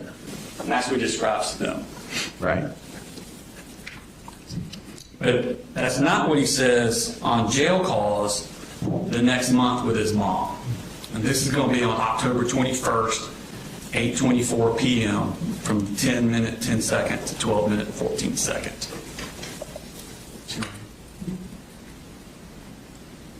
Article from ABC News. Do you want me to read this? Okay, ready? It says, in a tragic incident that unfolded on September 4th, Colt Gray is accused of fatally shooting 2 students and 2 teachers. The GBI testified in court on Wednesday detailing surveillance footage that revealed Gray's unsettling tactics as he concealed a long gun within a poster board resembling a school project while boarding the school bus. The GDI agent recounted that on the morning of the shooting, Colt Gray rode the bus with a weapon hidden from view.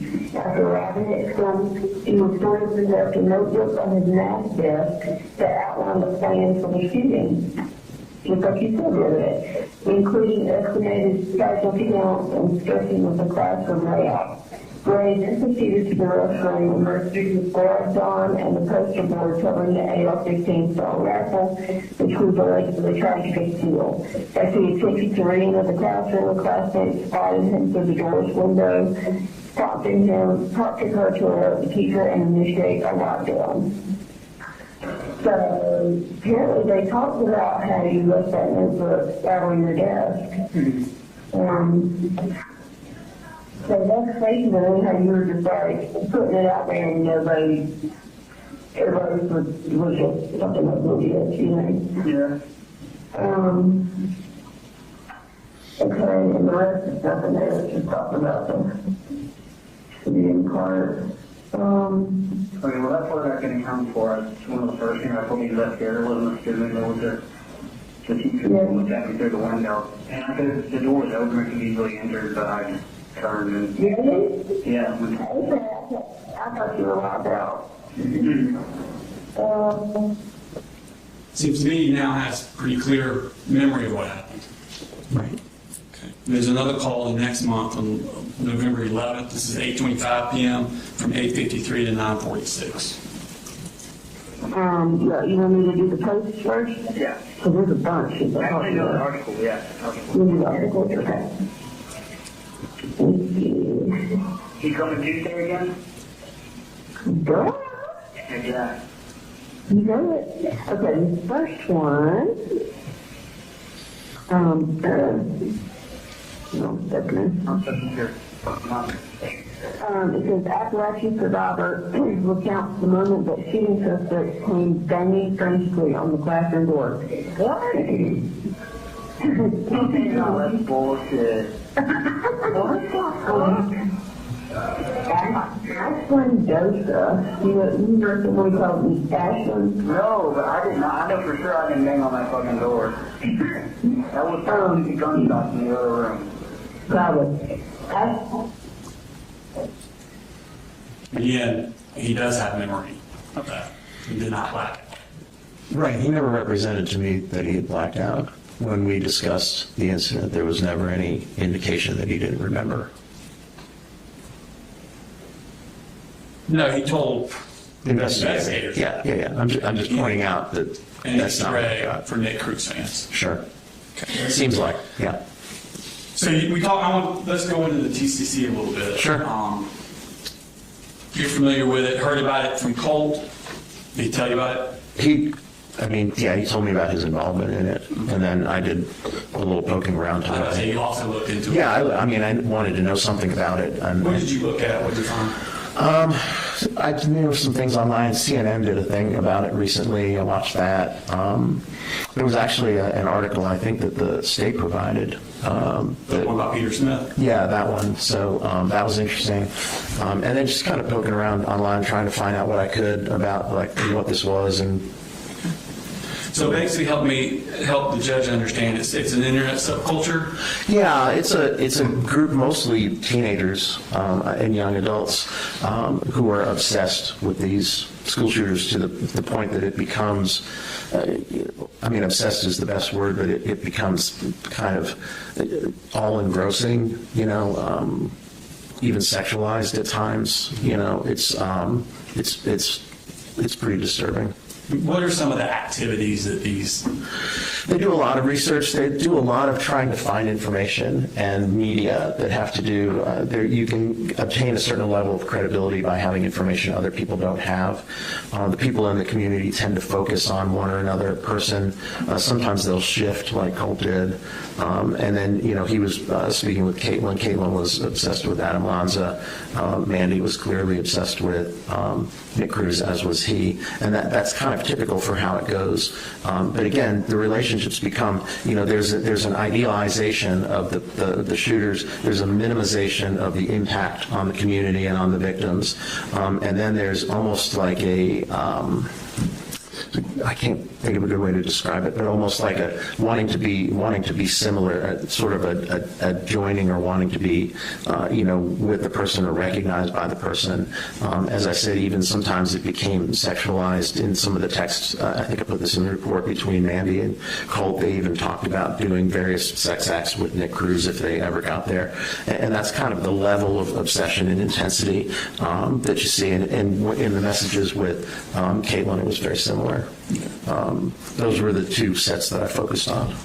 And they also they create like fan art. Oh yeah, they create art. They make like little clips. Like if you look at the attachments in Discord, there's a lot of like short videos. I mean, there's this one of Nick Cruz like running into the school that's there over and over again. They tend to repeat, but then there's also like memes and fan art and animations and stuff like that people will make, including like they'll take a photo that's available in the media and then make a meme out of it.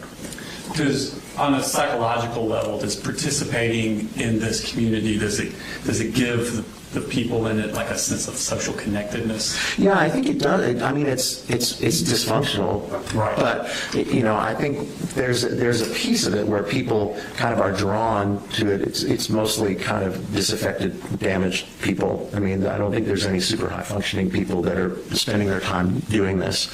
And the people that are in it are doing it. I think Cole talked about one person he was speaking with where he'd spent like 30 hours at a time online. He said he was up for 3 days before the incident talking to Mandy, and they were talking about Nick Cruz, and so that level of, it almost substitutes. I think one of the things that I said in the report is that his entire social world was happening on Discord. It wasn't happening out here with us. It was happening in this internet space where the things that the attributes that these school shooters have are valued and idolized, and people get these really kind of twisted connections to these people, and sometimes I think probably in the vast majority of them, because there's hundreds of thousands of people on this, and most of them are not doing school shootings, but there are a significant number that have come out of the true crime community who have done things, and there are examples. I think Mr. Smith had some examples in his article as well. So it does happen. It is something that happens as a result of the fixation and obsession that these people have that are involved in the true crime community. Okay.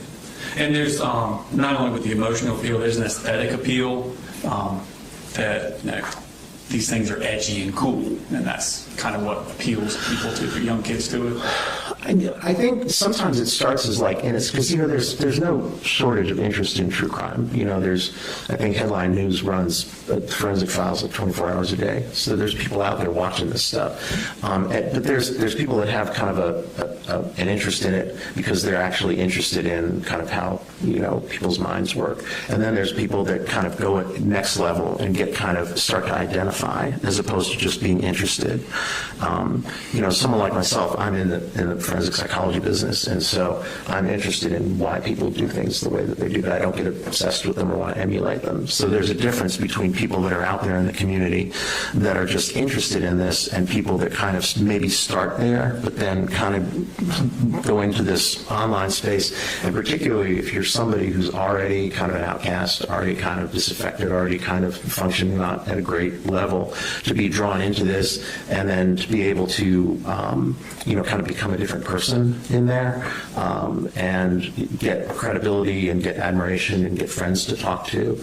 I think there's some value in that. Again, the danger is, and it is danger, is that something like this would happen. So, but I think that, I don't claim to be an expert on the TCC, but that's how, I needed to understand what was going on. We have Peter Smith's going to testify. Yeah, okay, yeah, so you're set. No, but I needed to be able to understand kind of what was going on. It's one of the reasons I tried to get in touch with, I had phone numbers for Mandy and Caitlin, and I tried to reach out to both of them because I wanted to talk to somebody else that was in there, just to kind of hear what they had to say, but neither one of them talked to me, so. Do they, members of this community, do they have like inside jokes, associated hashtags? Oh, yeah. And do they assign significance to certain numbers, symbols, emojis, things like that? Yeah, there's all kinds of their own sort of modes of communication, hashtags and stuff like that that they use. And these obscure symbols and imagery, they're usually only understood by them, not for the outside world. Yeah, if you were to just go and read the messages, there would be some things that you probably wouldn't get. And then there'd be, there's some that's pretty clear. Okay. So. And is some of the content, like it's a dark subject, but is some of it kind of on face like cute little things that they would do? I think that's what they're shooting for, because there are things they referred, cute is a word that Mandy and Colt both used to describe Nick Cruz repeatedly. So, and I guess there are pictures out there of him smiling or, whatever, and those are some of the ones that got memed. So, have you ever heard the phrase mimetic participatory violence? I have, but yeah, I've heard that. I'm blocking on what it means, but well, we've got this community, right? And the members research the means of past shooters, right? Okay, and then they participate and commit their own shooting. But when they do, they leave behind that same meme content from other shooters. Right. Mimetic meaning based on memes, which is based on the things that we're going. Yeah, it's coming back. So they research and find out all this stuff about the people in the true crimes community, the TCC generate in the door. Right. And then when they're doing their own act of violence, they put these Easter eggs in. For those members of the community will then see them. Right. Okay. And by that way, they can gain fame and status within the community. Right. Okay. And I think we talked about malingering earlier. Most people talk about malingering, the primary motivation being to get out of trouble. But we talked about secondary motivations. Right. And some of these lies and the malingering, if they're Easter eggs, that would be the secondary motivation to gain status within the TCC community. Right. If anyone ever decided to start researching him, they might put those things together. Right. Let's go back to Discord. We're going to go back to, this is the F-bomb one from 2023. Okay. I'm going to do page 22 and 23.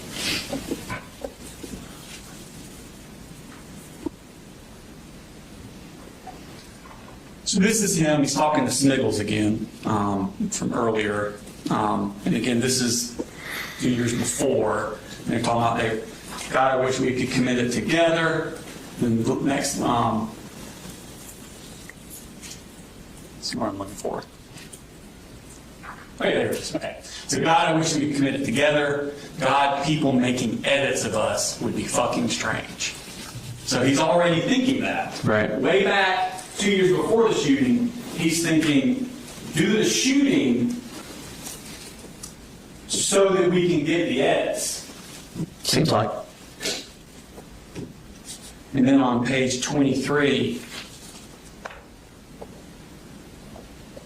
I want to make history. To put it short, I want people to remember the pain I caused and research me for hours. Yep. So if this is his primary motivation, right? Nick's love, fame, research, edits within the TCC community. Right. Fame within them. Sure. Okay. he laid those Easter eggs, a lot of them, the blacking out like Nick, calling the hotline like James Holmes, purple gloves like House. Thank you. All of these things that he said there were lies, and he said in his interview after the shooting was laying of these Easter eggs. It seems like. Seems like. So if his ultimate goal is fame within the TCC, the shooting wasn't the final step in that plan. Because he continued the plan after the shooting. Oh, I got you. Yeah, it seems like. No further questions? Redirect. I'd like to get the witness done before we take our lunch break. Yes, sir.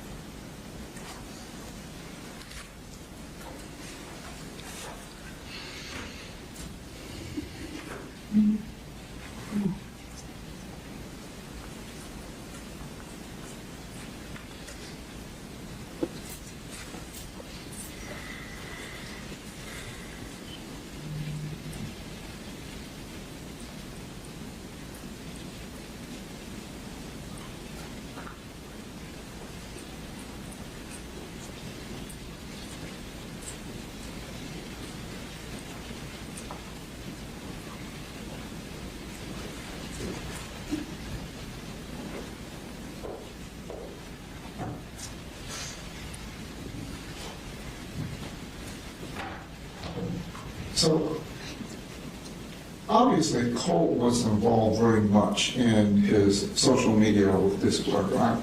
Clearly. How does that relate directly to the issues that he's facing and his diagnostic issues, his depressive issues, PTSD?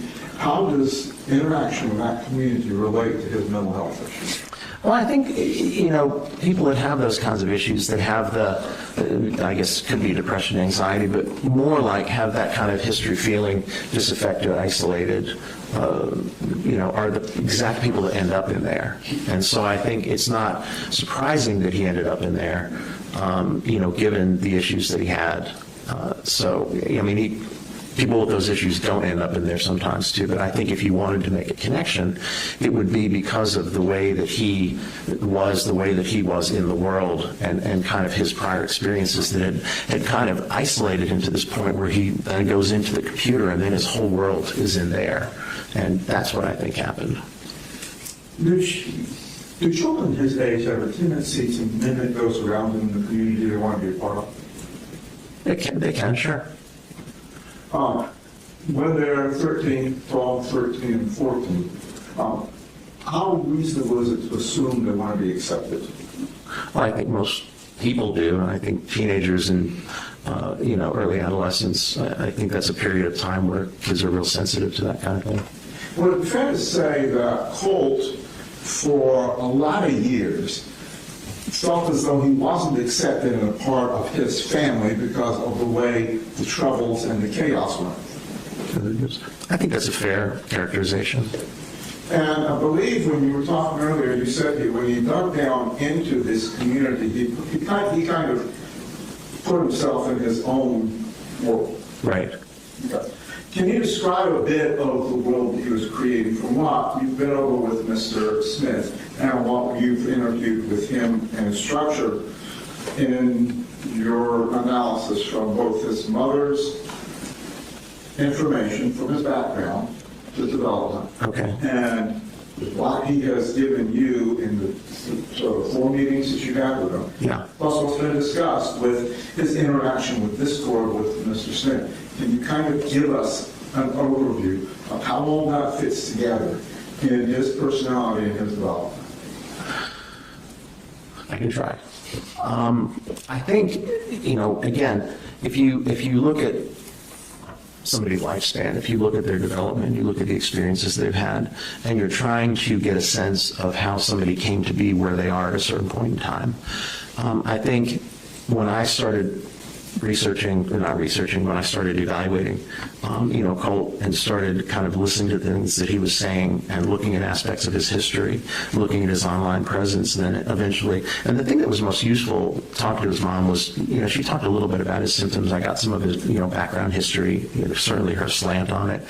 But it's not surprising, because I think people that are, maybe kind of disaffected, isolated, with poor supports, not much interaction in the world, in the community, who were a little odd to begin with, and he's an odd kid, and then developed these kind of depressive and anxiety symptoms. I think to get into a community like that, where you're with a bunch of other people that are similarly kind of disaffected, outcasts, kind of lonely people, and you can get a certain amount of credibility in there, I think it kind of draws you in, because in that world you can be somebody that's not lonely and disaffected and isolated. You can be somebody who's connected, and you can be somebody who's got a social world and who has sources of self-esteem. I mean, it's extraordinarily dysfunctional, but it makes sense, quotes added, that somebody of his kind of psychological makeup at his age might end up in that space. Is it possible that somebody jumping on the bandwagon of following through the analysis of school shooters can join in the conversation, can present themselves as being a part of this without ever really having a plan to do anything? Well, I think, again, there are thousands of people in this, and not all of them are doing shootings. So, yeah, it's possible. It's not what happened in this case, but certainly, not everybody that's involved in the true crime community ends up doing something like this. We've got a significant period of time from 2023 and 2024, and we're looking at with separate accounts, F-bomb and occasional crime.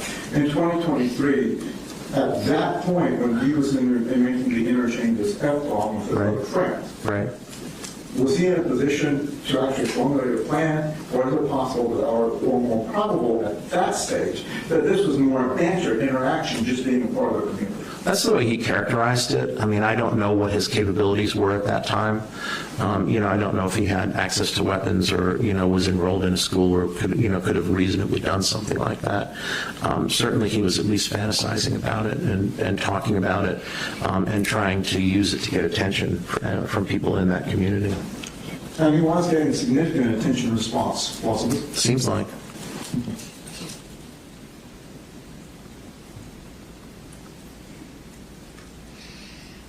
Now, if someone is on the cusp of developing a paranoia syndrome, like we've been discussing this before, right, wouldn't it be reasonable to assume that once, say, the FBI contacted him, that would heighten his paranoid response, and that's why he would take down accounts, destroy accounts, and do other steps? Not necessarily that he was planning something, but the paranoia was triggering, and he was responding to the circumstances around him.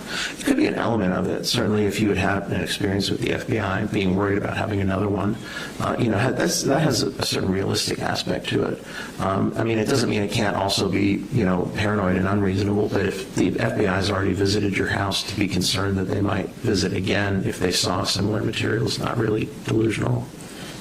Now, you indicated that you really didn't believe the delusional comments that he made about the black fans watching anything but that picture. Right, and yeah.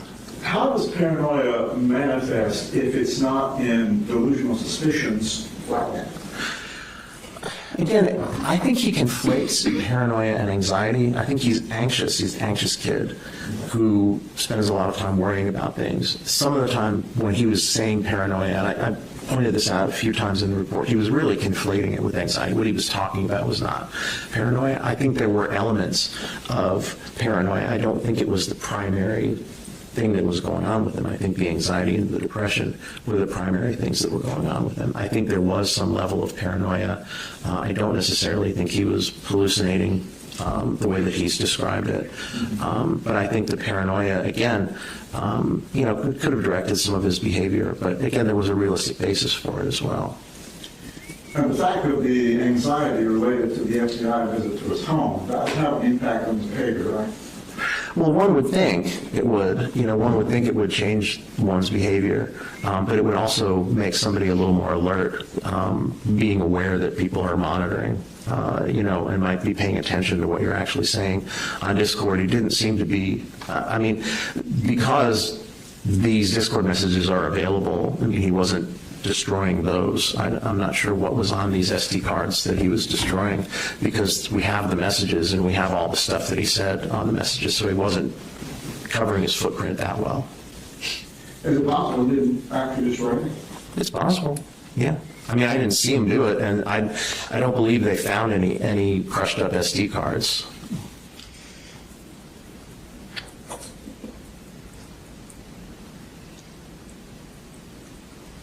Children, when they're growing up, oftentimes have heroes, don't they? Sure.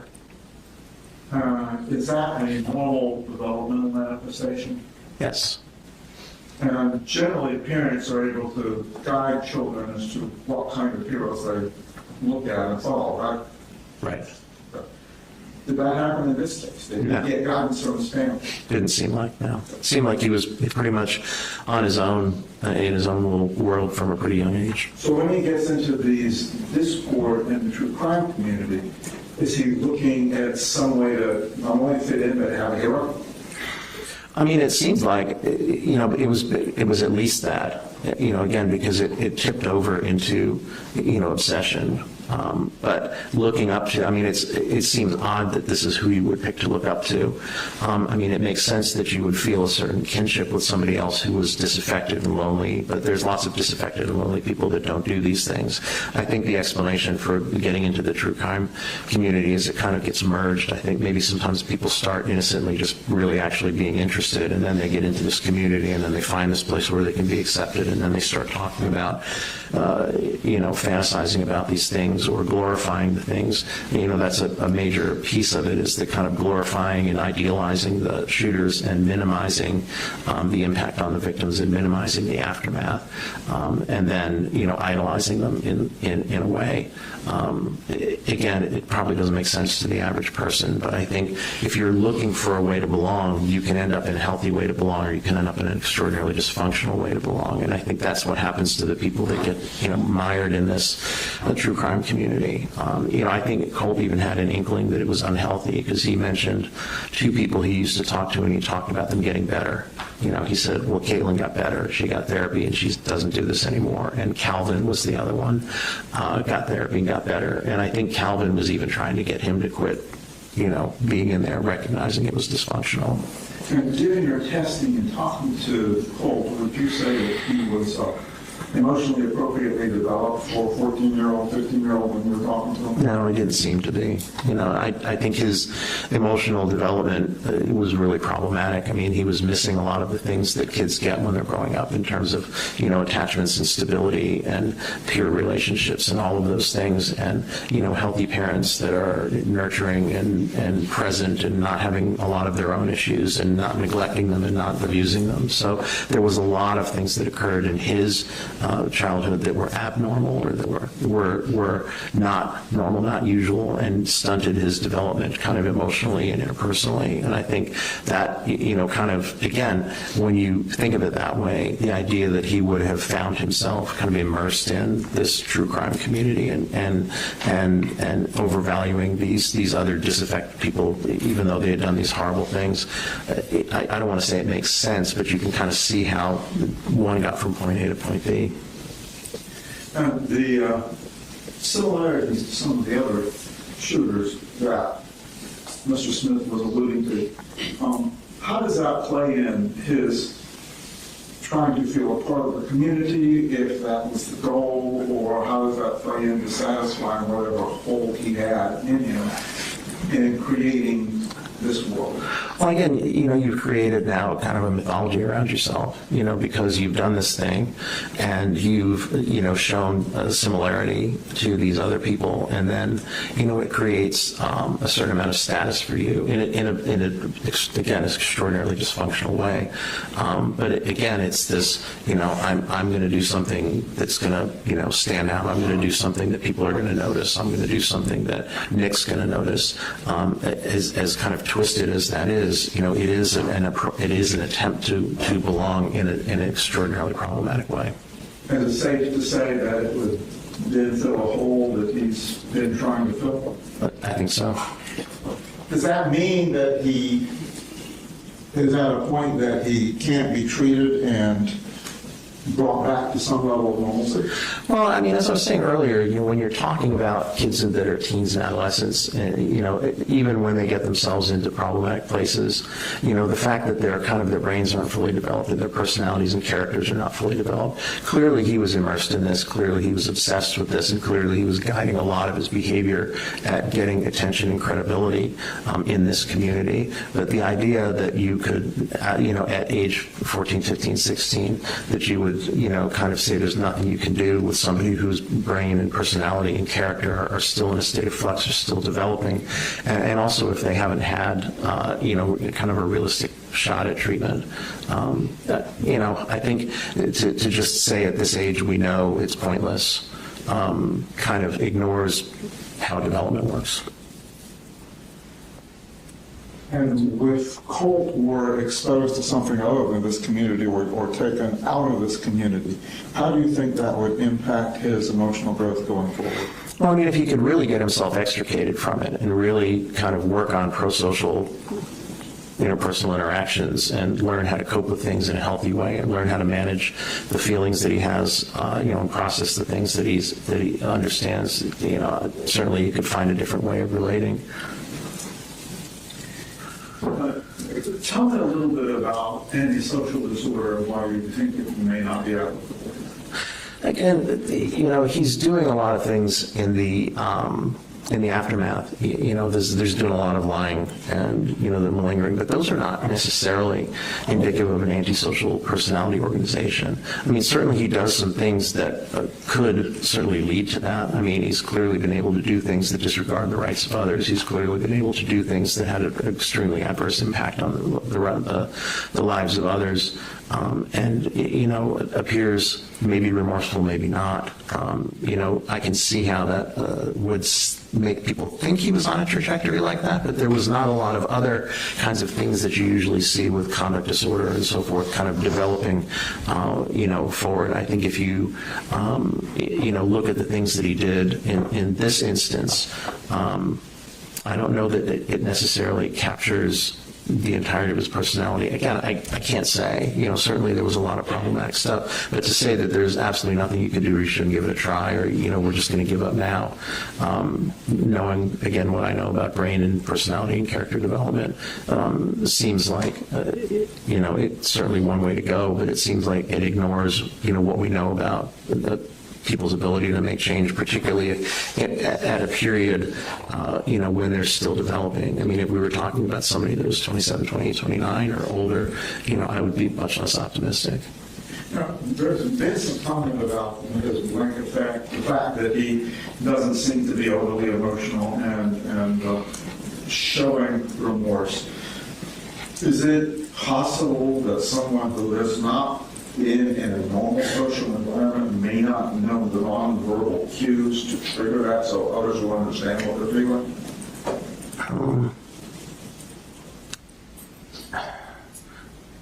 I suppose so, but again, it's, there's a certain amount of social stuff that you get from modeling, and there's a certain amount of stuff that's just kind of how you're wired up. If you're not wired up to be a particularly emotional person, then that's the way you're going to come across. I think it's hard to tell with him. I mean, I think there's, again, evidence to suggest that he did know, and when he communicated remorse, maybe he was or was not remorseful, and it was hard to tell. I couldn't speculate, to be honest with you. I know I just talked around in circles a bit there, but it's hard to know. Were you aware that he wrote apology notes? I did. I saw them. Well, at this point, given everything you and Mr. Smith have discussed, do you still maintain your recommendation in your report? I still think there's, if you look at him, certainly the exposition from the state and all of the problematic stuff he was doing, I was aware of all the problematic stuff he was doing in the true crime community. I think it would be, clinically, I would want to get him out of that milieu and see if you could address things to kind of maybe restructure his personality in a more healthy, better coping sort of way. It's going to be a big job, but I think it's not something that age 14, 15, 16 you can say, but well, there's no point. Thank you. That's all I have, Judge. Is there any recross? Just a second.